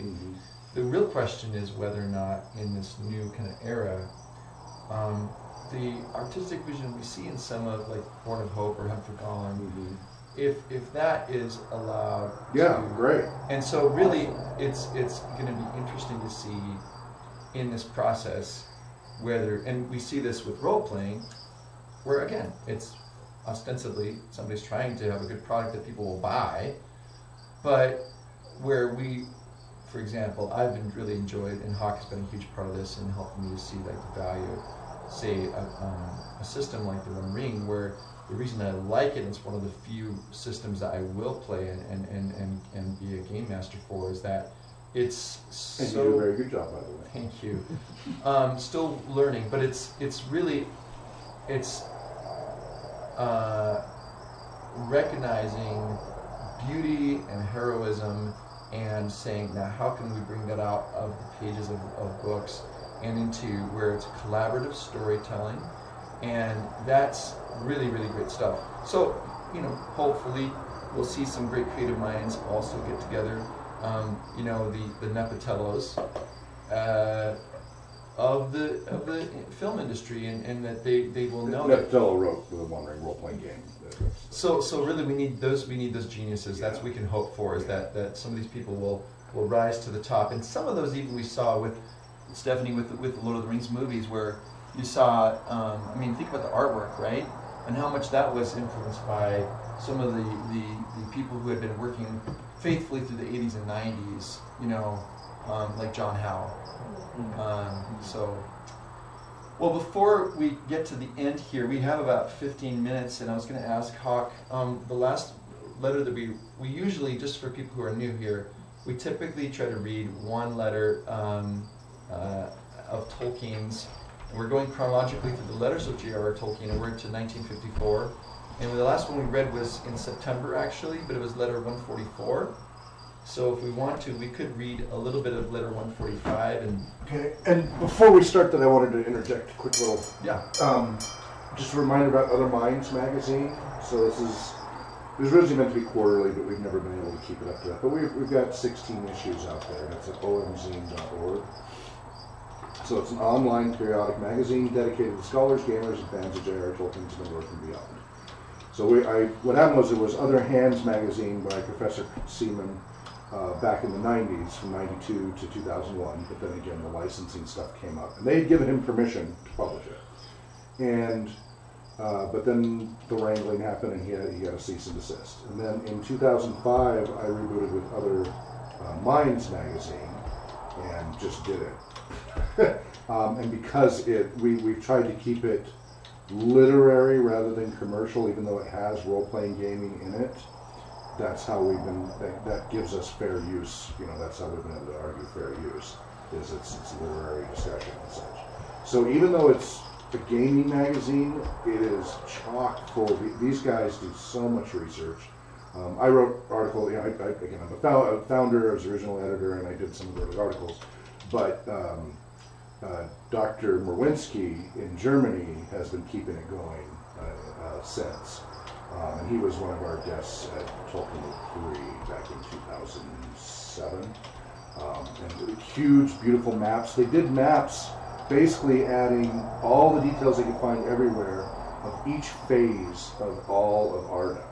each time it got remade and remade and remade from all the sources they could find of Tolkien sketches and Christopher sketches, and these beautiful, we printed them up in big, I paid a fair amount at Kinko's, printed them up in big 4-foot posters of every phase, and that's in one of our earliest issues, as you can get it and download PDF, you print it, and you can see the changing of the world each time that it got remade, and they really went into a lot of detail on this.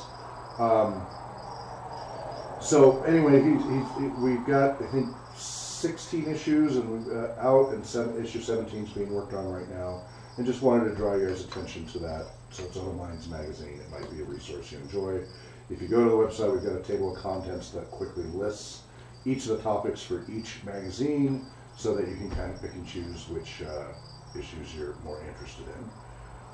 And then also, so I think I brought it up before, I've considered A, trying to incorporate us as a nonprofit, and B, about trying to create a Patreon to get donations. But what I always run up to is fear about then having to get a license, right? Even though we'd be a nonprofit, and we are a nonprofit, it's all been out of pocket. I have avoided ever accepting payments for tickets for Tolkien Moot. I spent 10 grand one year hosting Tolkien Moot at a hotel and flying in guests and all this other stuff.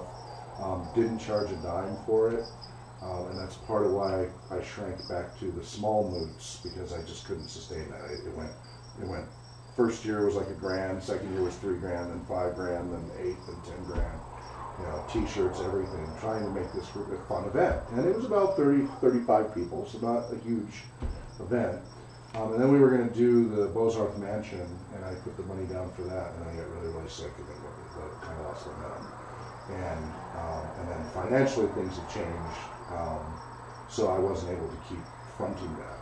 And so we've been in this mini moot stage, but I've now got a core volunteer group of 7 people who's got 2 more through RPG research, but they overlap with running the moot. They're helpers and they can organize these things.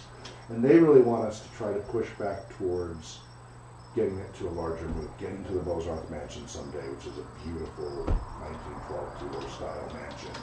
I think really fits the Tolkien feel. I could just sitting in those chairs by the fireplace, you know, just like you could almost imagine Tolkien sitting there across from you talking to you. I'd love for us someday to do our society meetings there or something, you know. It just seems like just the right setting. It feels like it's a snapshot away from this modern world and fits, you know, what I visualize as kind of Tolkien's upbringing there. I'm a little concerned now with the new licensing stuff that this is actually going to get harder to consider rather than easier, that they're going to be even more like, hey, give us the money if you want to do anything.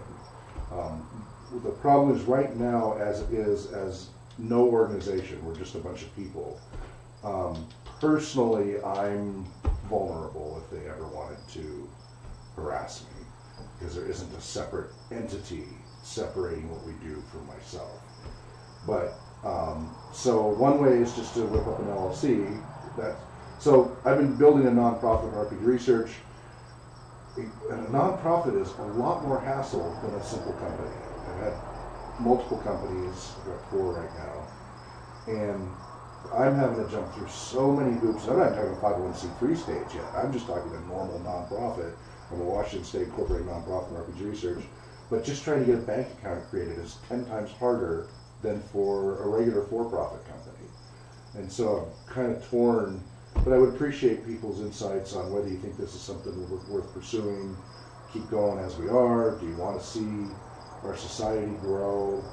I keep funding every month so that what happens is by the end of next year I got a little bit of money in a separate bank account for Tolkien Society for us to keep doing the moot. But it's, you know, $500, $1,200, something like that each year. But I sure would love to open that up for donations, have the Patreon, even if it's just a trickle, people donate $1 a month, you get enough people doing that, we have a fair amount of change for the convention, then we can start flying people back in. Right now we've been remoting people like Michael Martinez in on the big screen, which is okay, but having Ratea again, the Elvis singer and stuff like that, I'd love. There's so many great musicians out there that are Tolkien inspired. And just so everybody realizes too, so even not even the moot part, but just as a regular Tolkien Society, we're pretty much it between Seattle and... Yeah, Seattle's died off I years think, ago. well, no, there's that email that you sent out of a new group out there that's asking for ideas. Oh, right. That's not even Seattle. That was Central Washington. Was it? Yeah, they're in the middle of nowhere, Tacoma or something. Or not Tacoma. Ellensburg? Somewhere, yeah, Tri-Cities or something. They did not come out. Yeah. So there's not many of them around. Yeah. So it's really anyway. So it's just be great to be able to see how, dream a little bit about how it could, maybe expand. Because I can whip up a Patreon right now in a few minutes and have it just go to the same account and just let people donate if they want to, and that would at least help something. But I've always been nervous that the moment money is coming in, right now it's all out. I just spend and people, help with stuff and like food and all that. I've just been so nervous that the moment $1 comes in, all of a sudden Enterprise's estate starts to jump in. There's even though we're a smile of the Tolkien Society. Yeah. So through the Signum University thing, they have a branch that does events and things, and I know they've just recently started doing some regional events. They do a big event every June or sometime in the summer, back east. But they do the Myth Moot, but now they're trying to do some regional moots. I think they did one in Indiana or somewhere. They're doing one in Texas in January, and so I think that they would be willing to probably partner with whoever in this area is interested, like your group of volunteers.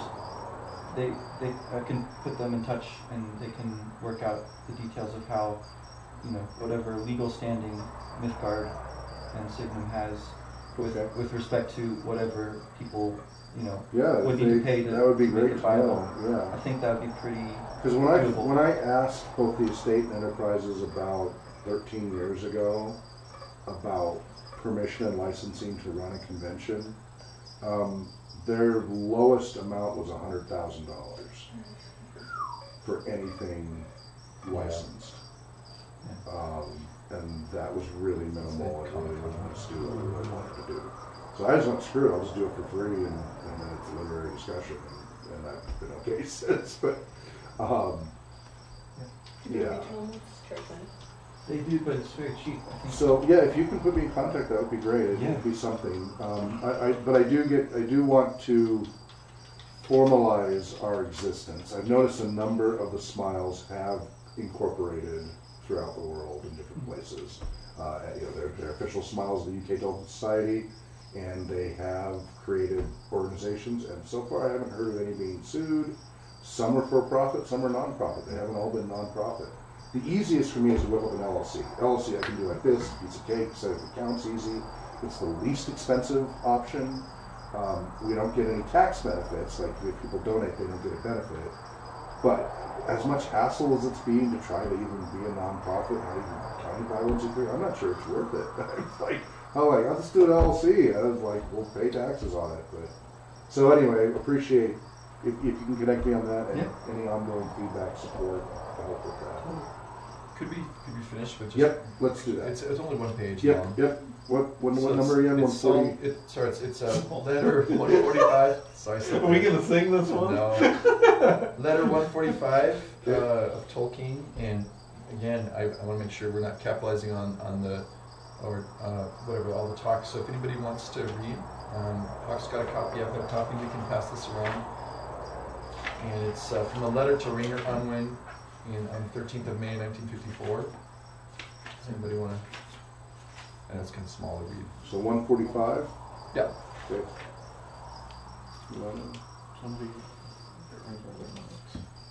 No, thank you. Gene? Nobody wants to read? Do you want me to read? You should record. Okay. You guys can break it up if you want. Tolkien had been sent the draft for blurbs on the dust jacket of the American edition of The Lord of the Rings.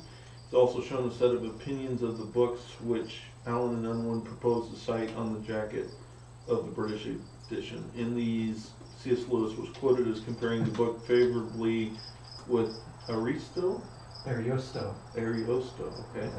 Richard Hughes remarked that nothing had been attempted on the same scale since the Fairy Queen, and Naomi Mitchison called Tolkien's story super science fiction. Rayer Unwin also gave Tolkien news of the birth of his son Merlin, a name that he suggested was more appropriate for a child than Gandalf. Thank you for sending me the project blurbs, which I returned. The Americans are not as a rule at all amenable to criticism or correction, but I think their effort, is so poor that I feel constrained to make some effort to improve it, though without much more hope of effect than in the case of the appalling jacket they produced for The Hobbit. I enclose a page of suggestions which you might perhaps send on to Houghton Mifflin. May I beg of you earnestly to try and make the publication July? I think it would be a pity to let the enthusiasm go off the boil. I also think that July is much better the date for many, especially scholastics and academics, who in July begin to lift up their heads and in September begin to bow them again under loads of care. But I have some cogent private reasons. One of them is that I am particularly anxious that Volume 1 should be in public existence before I arrive in Dublin to take the degree of D.Litt. I'm not sure what that means, but on July 20th at the centenarian celebrations.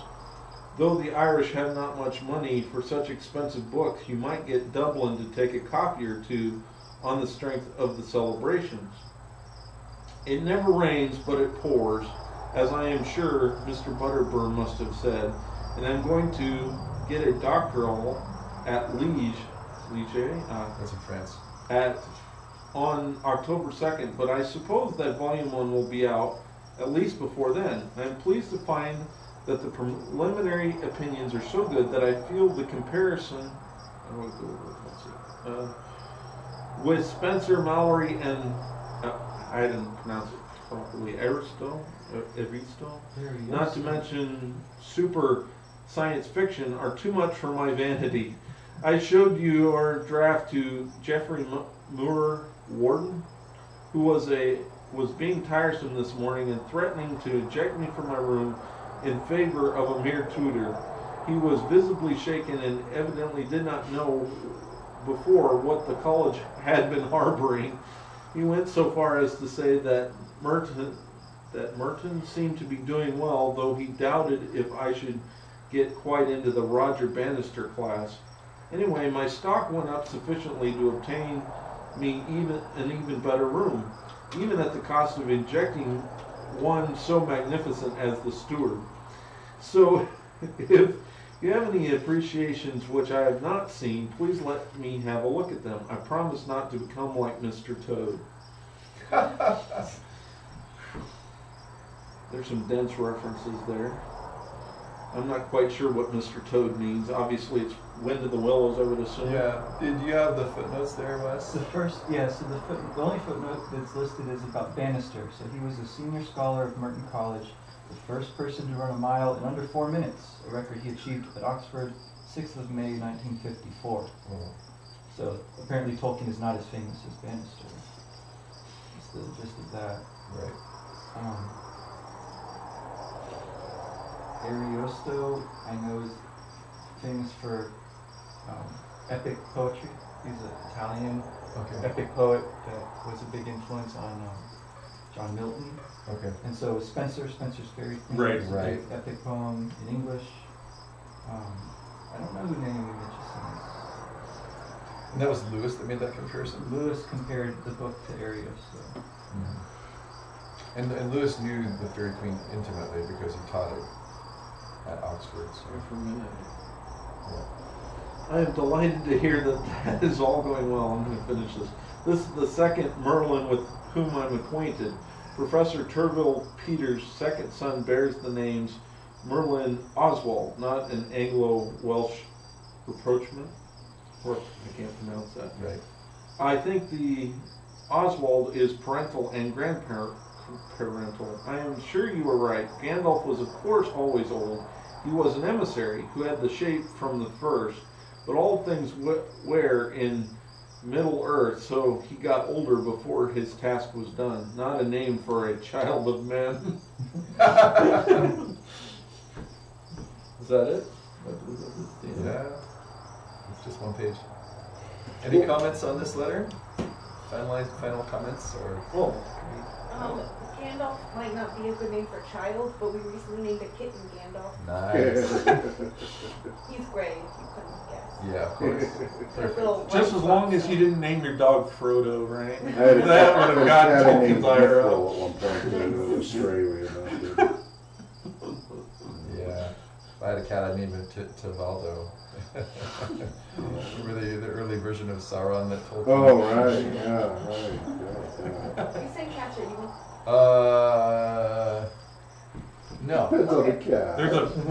There's a picture of a cat. They are a bit self-involved. They're cute. But they don't take away that much of your Cute and freedom. evil. There's a picture of this cat, and it says, "Here's a picture of a evil something or other trying to take over the world, and here's a picture of a Dalek." Or something like that. Doctor Who. Yeah. The only difference is that cats take naps and Daleks don't. Yeah, exactly. No, that's a great name for a cat. Very cool. What about the book blurbs? I mean, that's something you don't think about, but it's like, yeah, you know, your editor or your publisher wants you to see, well, what do you think about this? And you wonder sometimes, I always wonder, like, what does the author think about this blurb? You know, and how do you take that humbly? The greatest author since, you know, blah, blah, blah, blah. I mean, what do you say? Well, and everybody else is always comparing their books to Tolkien. This generation's Tolkien. The Tolkien of this. The Tolkien of that. It's interesting to see what they were comparing Tolkien to. Yeah. You know? Yeah. Spencer. Yeah. And Aristotle. And who Tolkien did not care for. George McDonald. No. Mid-cent. Oh my goodness. What century? 1400s. Oh, Chaucer. Yeah, Tolkien did not like when comparisons were made to him of that. Yeah, he was like, no, not Chaucer. Was there anything else that anybody wanted to bring up for newsworthiness, or comments? So, new guys, how'd you enjoy your first time here? Is there something you'd like to see different, added, changed, modified? You can bring up next time, yeah. Well, for me, I'm not much of a reader. This is a pretty heavy literary group. Yep. I'm not a role player. This is a pretty heavy role player. Well, that part comes and goes. I think Hawk and I are the only role players here. Brian and I are the only okay. ones. It's been a great resource. It's another perspective for understanding when we talk about derivative works. Yeah. That's when the role playing. We have plenty of sessions where we don't talk about role playing at all. So, but because it was derivative works, role playing gaming is a great way to understand. Gee, what are you interested in? Tell us about that. Yeah, how can we say? Well, for me, music. Okay. The music involved in it, and the work of Howard Shore and what he did. Yeah, and I'm a musician as well. I played over 20 instruments, and I love how Tolkien created the world through music. The Ainu-Lindale and stuff. Just I've been working on the symphony to try to recreate the Ainu-Lindale. So that would be interesting. There's that. The mythology of what Joseph Campbell wrote and taught so many years, and how it relates to everything in life and in relation to Lord of the Rings and everything else in general. Yeah, archetypes and myths and legends and things of that. So those are the kind of things that more accessible. So we often do have heavier, or not heavier. We often have conversations in that area.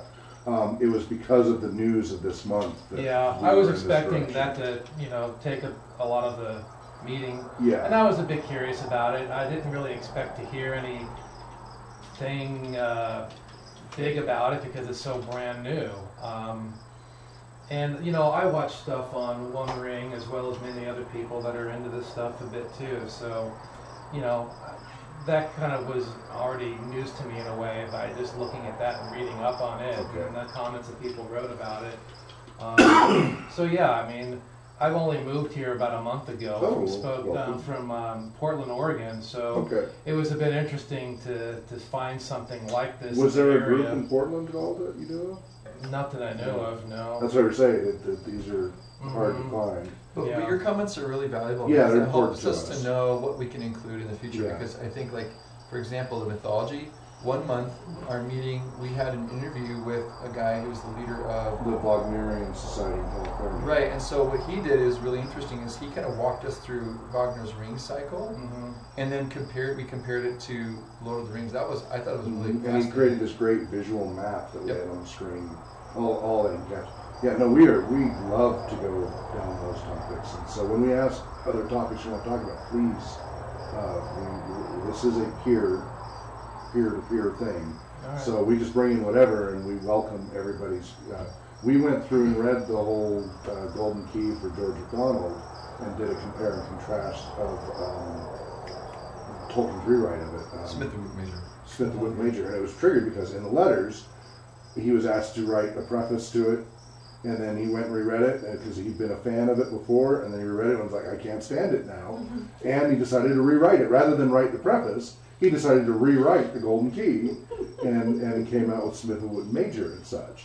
And so that was 2 or 3 of our sessions split up, with other stuff as well. The music, I think, is a fascinating. I'm passionate. We could make that maybe even the main kind of focus. I do recreational music therapy, so.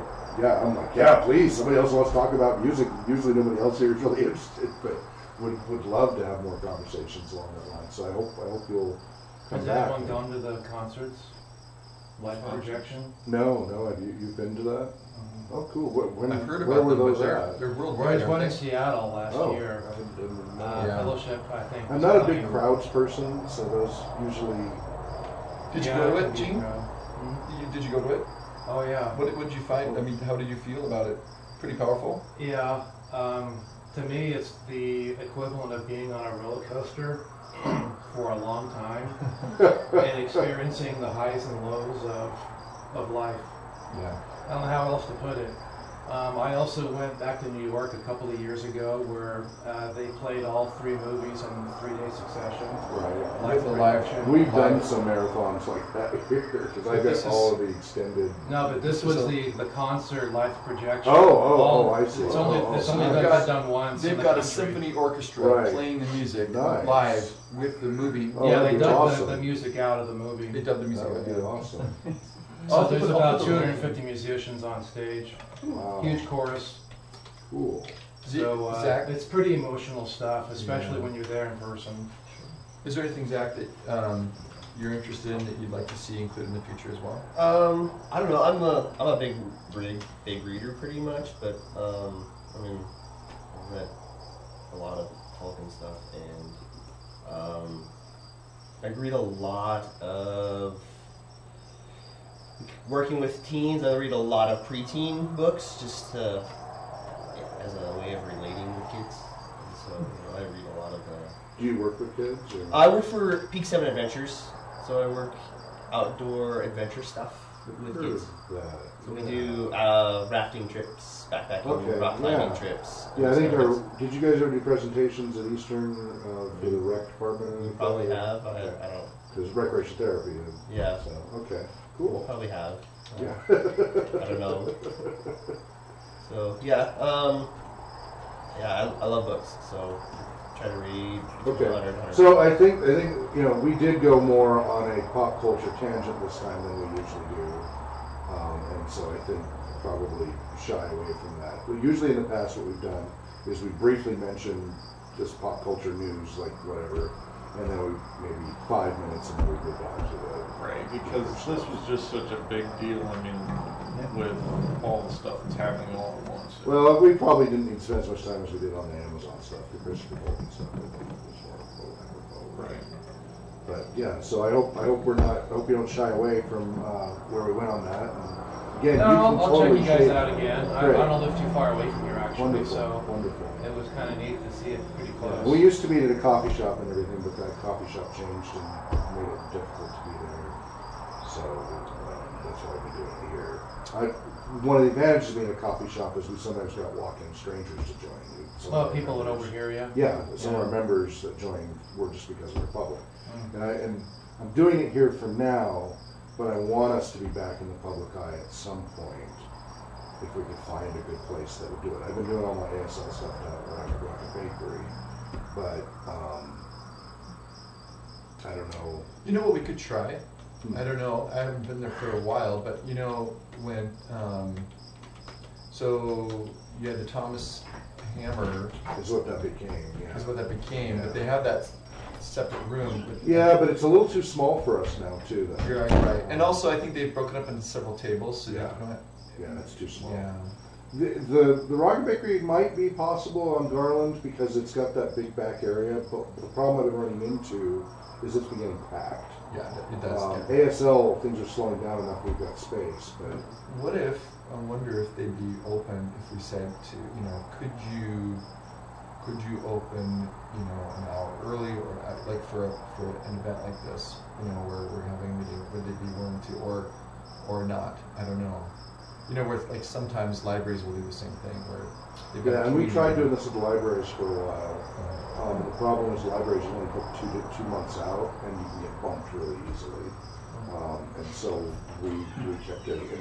What's critical for a group like this to survive is consistent place and time, because people get it in their head, and they may hear about it for 2 or 3 years before they finally come in. It's it's amazing how and so we've had people email me going, "Why aren't you here?" And I'm like, "We haven't been there for 2 years." Like, well, I was going to get there eventually. I think it should be a treasure hunt. I think you should email out deals, and then we have to find our way to. So, do you know a good place that's a little more public that is so unless you like this approach, it's just I'm kind of in the middle of nowhere for some people that. I like the view actually. Yeah, no, I love it, but and it's comfortable, and we don't have the noise and barista stuff in the background. I don't know, what are your thoughts on that? Is this a nice environment for me? Because I do at least have the tech and everything that makes it easy when we've had people remote in. Weather permitting. I mean, yeah, that is a challenge. Here soon. So if that ever is an issue, do you know where Petit Chat Bakery is right down here as you came up wall? There's a little bakery just down the street. Yeah, it's just down the street, just south of you get that light and the next light. There's a gas station and Petit Chat Bakery. So often what we've done is you can park right around that area, and I'll shuttle people because I've got four-wheel driving chains and all that. So when we've done events, and if there was a weather issue, people just, hey, can you pick me up? And I'll gladly pick people up, just show up a little early so I can, if that's an issue. That's assuming you want to keep doing it here. If you want it to be somewhere else, hey, please, I'm open to suggestions. So next meeting will be December 16th. And it'll be from 1 to 3 p.m. So it's always the third Saturday. Third Saturday, we made that consistent, and now that's year round. The Moot is always the third weekend of July. It's for the convention. So did we broadcast or not? We did. Okay. We did. What was happening is I was initially broadcasting accidentally over the RPG Research channel. Right. So I had finally figured that out and fixed it. So it is up there on youtube.com/Tolkien Scholars. Of course, TolkienScholars.org is the website. You can email TolkienScholars@gmail.com for any questions. And we have a chat room and all that in IRCs and such. Thank you guys so much. Thank you those of you who are online. We were in the OneRing.net IRC as well. They're dead right now. I've never seen them with so few people in their chat room before. There's like only a dozen in there. Usually they have like 50 people in there. So we're definitely, the holidays tend to be a little slower. Things will probably pick up again. But hopefully we'll see you guys again next month. Okay. Yeah. And if you have specific passages you want to cite for us to discuss, specific topics, we're at letters 145, so we'll be going letters 146 onward. So that'll be stuff that if you see stuff you want to bring up. We were going to talk a little bit about the Tolkien and science fiction next one, but we won't make that exclusive. That'll just be a piece of it. Music would be, I love, that would be awesome. So please show up so we can discuss more of that. What would you like to see in upcoming? Sorry, how come I have to go? Okay. So. I actually just enjoy learning more about Tolkien's world. Good.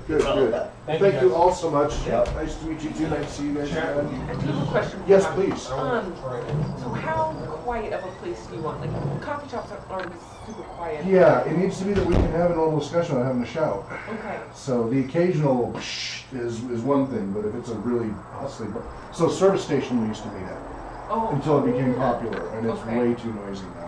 Between the acoustics, well now they block the public from most of the stuff anymore now. Most of their stuff is events only. Oh gosh, They really limited that window, unless they changed it again. We have a math group that meets at Bellwether Brewery. Where's that? On Monroe and Knox. I don't know where Knox is. Monroe, yeah. Okay. Yeah, we met. Close to Indiana. Okay. And what's it like? It's on Saturdays in the mid-afternoon. I don't think it's too busy. Okay. But they're super friendly there. And how's the space and seating? There's one like large rectangle table that could easily fit like 10 people around it. Then there's lots of because we used to have little numbers tables. like that when we were public. So. Okay. Their Wi-Fi. Oh yeah, I don't know anything about. Well, I have they my do cell phone to run over if I have to. They do have Wi-Fi, but we've never tried connecting. I remember seeing their password. Yeah, I never count on those. I have my own Wi-Fi and my cell phone, so I can always do it that way. Those are two separate bandwidth channels. And they have good beer. Okay. Would that be an issue on like your channels? I know that you don't want any alcohol at the Moot. At the Moot, yeah, it's because the Moot is a children-friendly event. And children are allowed at this brewery. Are? Yeah, they are. Okay. I'd be happy to check it out. Brian and I are doing, if you check out mcrawl.com, we've been doing the world's slowest pub crawl. Slowly trying out different places. Mcrawl, I like it. mcrawl.com. We still need to do more with it. We're glad that we put that together. Yeah. And so that sounds like something that he and I, we were talking about what we're going to do after Thanksgiving. He and I have tried to once a month, it hasn't been consistent, we try once a month to go get a little time to hang out with friends. Yeah, and check get out another Bellwether. pub. It's So great. Bellwether. Really How, nice there. and is it B-E-L weather? Weather is B-E-L-L weather? W-E-T-H-E-R, not like snow weather. Oh, okay. Like- So whether or not. Yeah. Or, One word though. okay. It means goat or something. It's a type of goat. It's the goat that at the bell. Really? It's the bell. The goat. And it's Bellwether Brewery? Yeah, we're Yeah. brewing. Brewing, okay. On Monroe and Knox. Yeah. Well, maybe he and I will have to go check that out for next month, All right. and then we can talk about the next meeting and stuff. Because I would love for us to be back in the public eye, as comfortable as this is for me. I'm always really worried in the winter about it too. So, oh no. Oh, That's the book. Oh. new book for you. That's not cool. All right. Nice meeting you. Yes, nice to meet you guys.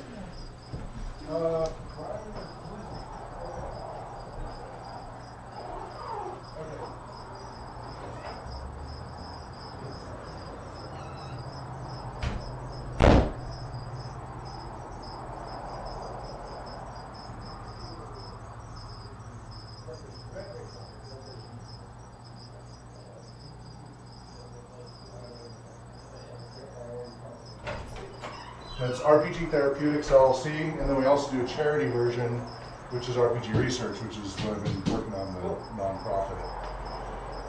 And so the nonprofit side, there's 7 of us. Yeah. And you know, it's using role-playing games and music, but all based on recreation therapy methodologies. And then independently. And so, what would you like to know? Well, I'm big in the outdoors. Okay, I mean, I work in an outdoor company. you're right. So our goal is always working with kids, is youth. Right. That's our primary focus. Okay, and I work with the whole from 2.5-year-old Yeah. neurologically normal and autism spectrum Okay. to 90-something-year-olds, everything in between. I work with traumatic brain injury, PTSD, depression, agoraphobia, just quality of life, at-risk youth, incarcerated youth, transitions from drug rehab to the public to give them a different healthy peer group. So so that trailer out there is our mobile facility. Okay. It's a wheelchair ramp accessible. And so we literally have a mobile wheelchair accessible facility. So part of what we try to target is the rural areas where they don't have any services. Yep. in addition to wherever. Yeah. The bus I just got recently as well, and it's got a wheelchair lift, but we got to finish fixing up the bus. It runs, but it needs a lot of work. And so we literally have 2 rooms on wheels to provide, so as we do drum circles, we do drum circle facilitation workshops. So that's where the music part ties in. And so we love working with kids. As I say, just Spark Central. That's typical. I mean, we work primarily with youth. Mm-hmm. I mean, we work with groups like Crosswalk, which is a downtown drop-in teen center. Okay. So it's all street kids. Okay. We also work with rehab centers such as Daybreak, which is another rehab. I know Daybreak. Yeah. And then and we also work with other adult type groups as well, like UGM's Men's Living Center, right? Teen Challenge is the drug rehab. There's a bunch. So we work with a lot of kids. We try to get kids out. Right. Yeah. No. Get them off their duffs. And I mean, the Spokane River is not for whitewater. It's not the biggest whitewater, but it's huge for kids. But it's a great start. It's huge for kids that just live in the city and have never and it's in their backyard. And they all have nature deficit disorder. Yes, exactly. And part of how I got in right there, I have a lot of outdoor background as well as martial arts and other things. So let's see here. So I got several cards for you because they're different facets. So this is my old one that has my info. I think it's still, that's where office is on Monroe. So that's the nonprofit. Okay. This is a more recent version, so we switched to that card. Okay. And then this is the for-profit company. So this tends to do the professional services training, etc. But so that's RPG Therapeutics. Okay. And that right now that's just me exclusively. So basically, if you want our volunteers to do activities with it such, or then RPG Research. If you need me to implement programs or train professional staff, then that's RPG Therapeutics. Okay. So I don't know if you want the music stuff, but that's just my card. Perfect. That's just part of the outdoor. All right. My mother's maiden name is Ivers. Ivers, yeah. Irish side of the family there. Well, so how long? So you're a program coordinator. What? So I'm the program coordinator for the rafting in all of Washington and Idaho. Well, not Idaho, Montana. Idaho's got a complicated guiding service. Yeah. It makes it very, very complicated. Really? They have they got great rivers. They got great rivers. They have such a lockdown. Who can guide and how so and all that. Companies that were there kind of put that in place. It is. They made the Idaho Guiding Association. To lock down. And it just makes it really hard to get in, and you have to jump through a lot of hoops to get there. But we also do Montana, so we just skip over Idaho and just go right to Montana. Montana has pay us $15 and you can guide, kind of thing. So I organize the rafting. So we run the Spokane River in the spring. Okay. So from basically April till the beginning of June. Mm-hmm. And then June we run the Wenatchee. We run kind of more Seattle groups in Wenatchee. Okay. And then July, August we're on the Clark Fork in Montana. Okay, cool. We also have a branch in Central Oregon that runs the Deschutes River. Okay.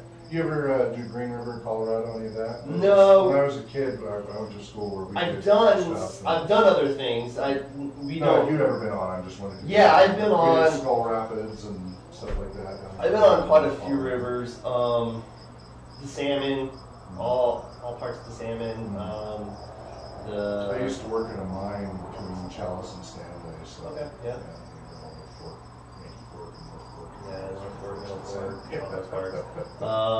Hell's Canyon. Run the Arkansas River, Colorado. That's Colorado's big, probably most popular. It's probably one of the most popular rivers in the United States, just because it's where people want to go to Colorado and go rafting. let's see, Locksaw in Idaho. I'm trying to think. Is it the Illinois River in Southern Oregon? I think that's what they call the Illinois. It's just crazy. All over the place. How long have you been with them? With Peak 7, I've been there for about almost a year now.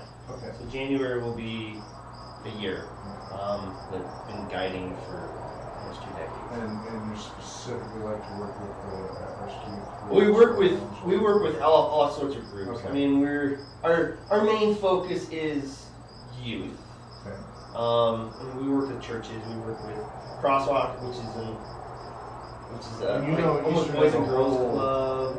Yeah, Eastern Washington. Yep, University it has their own outdoor program. rec program. And as part of recreational therapists, we have to take portions of that. 'Cause Okay. Rec therapists, we cover everything. We cover outdoors, we cover facilities, we cover research, Yeah. games, Used all to- kinds of stuff. We've done some rental stuff with them. But Okay. Not as much. More. A lot of them, because a lot of the Do you have any universities have their adaptive- Do you have any own. adaptive equipment for people with disabilities so they can craft? We don't. I don't know. I don't really know of any adaptive There equipment. is. There's a company over in Seattle that has all these adaptive kayak and Oh, kayaking. and rafting equipment. So for people who can't use their hands or their hands, they have clips for the. Yeah, we're a nonprofit, so a lot of it's whatever A we lot of got them are. donated. No, a lot of them are, yeah. So they've got a big trailer that they haul around. Then there's another one that has adaptive bicycles so those only use their hands. And Yeah. a lot of cool stuff. Yeah, that's cool. Adaptive. Because we're big advocates for. We did this rum circle a couple weeks ago, and sure enough, somebody showed up in a wheelchair who and she had hand paralysis. And we're like, I don't know. We have adaptive clips and stuff. She liked that well enough, but she found out she could play the djembe with her hands, even though they're floppy. Yeah. They actually played the djembe quite well once she got the hang of it. So you never know. It's great, but there's a lot more risk, obviously, to the white water. Yeah. And being able to basically make sure that they can't drown if they can't swim. Yeah. So And then we also do rock climbing and backpacking. Cool. We snowshoeing in the winter camping. worked with a group that did rock climbing for the blind. We got to simulate the blind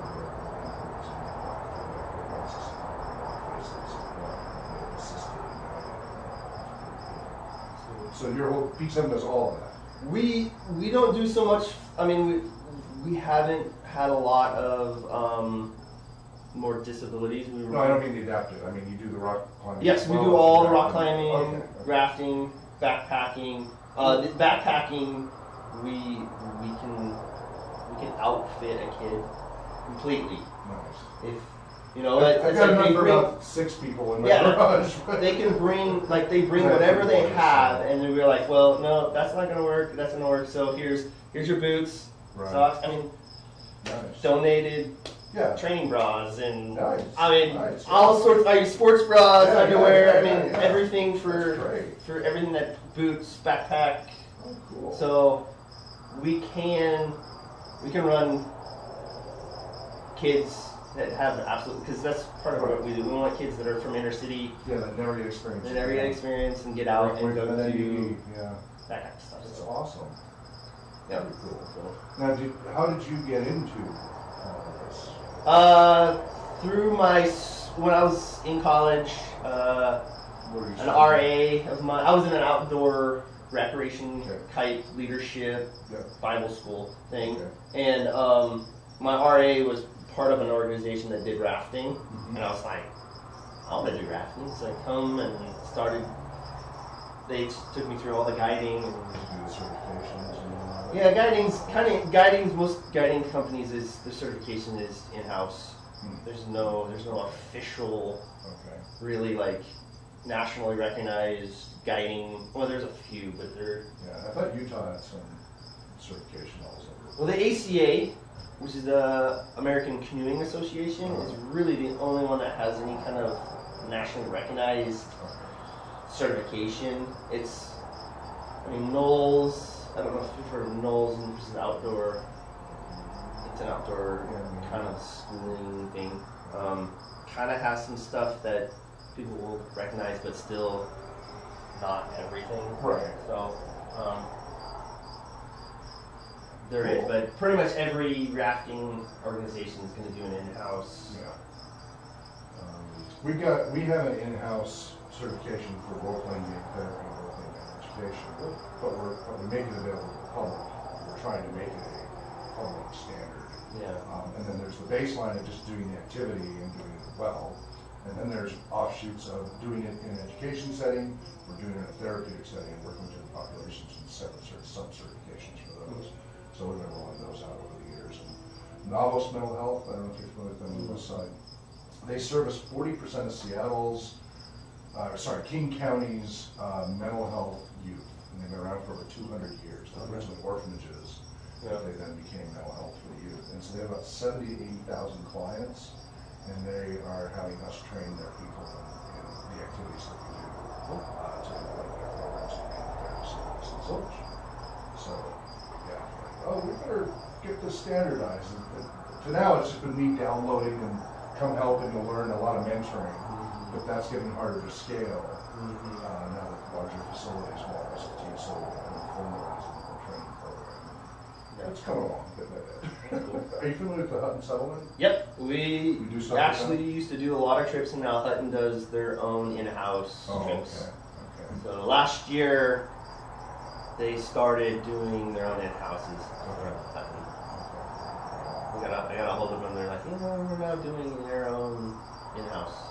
So they must have donated enough for them to buy up. No idea. They got a pretty good chunk of their foundation is pretty solid. Yeah, they've been talking with us about doing some programs in the summer and such. We also do live action clips, physical stuff. Yeah. Some of them's combat, some of them's not. Some of them's like complete mysteries or whatever. But we did one with the Mustard District Association this summer, and we'll do it again next summer. And half of them were wheelchairs, but we were able to make lances for them so that chairs could work as chariots. Oh, they just had such a good time, and just wore them out. Just hours, they were exhausted, which was the goal. Yeah. And it was our programs were the only ones for that whole week that had 100% participation.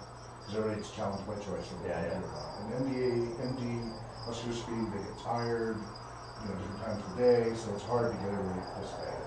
And a whole week long of all the activities offered, ours, we only got 100% participation those 2 days.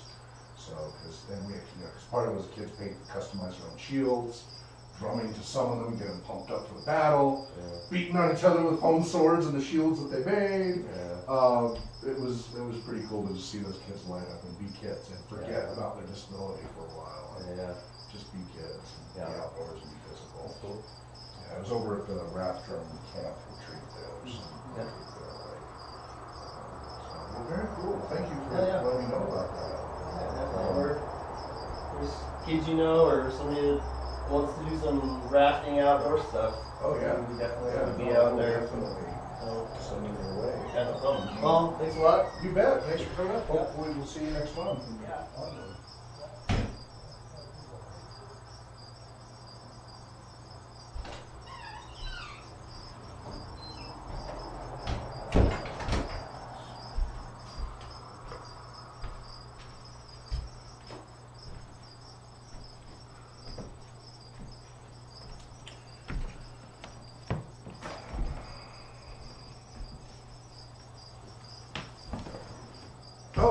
Forgot to stop the broadcast.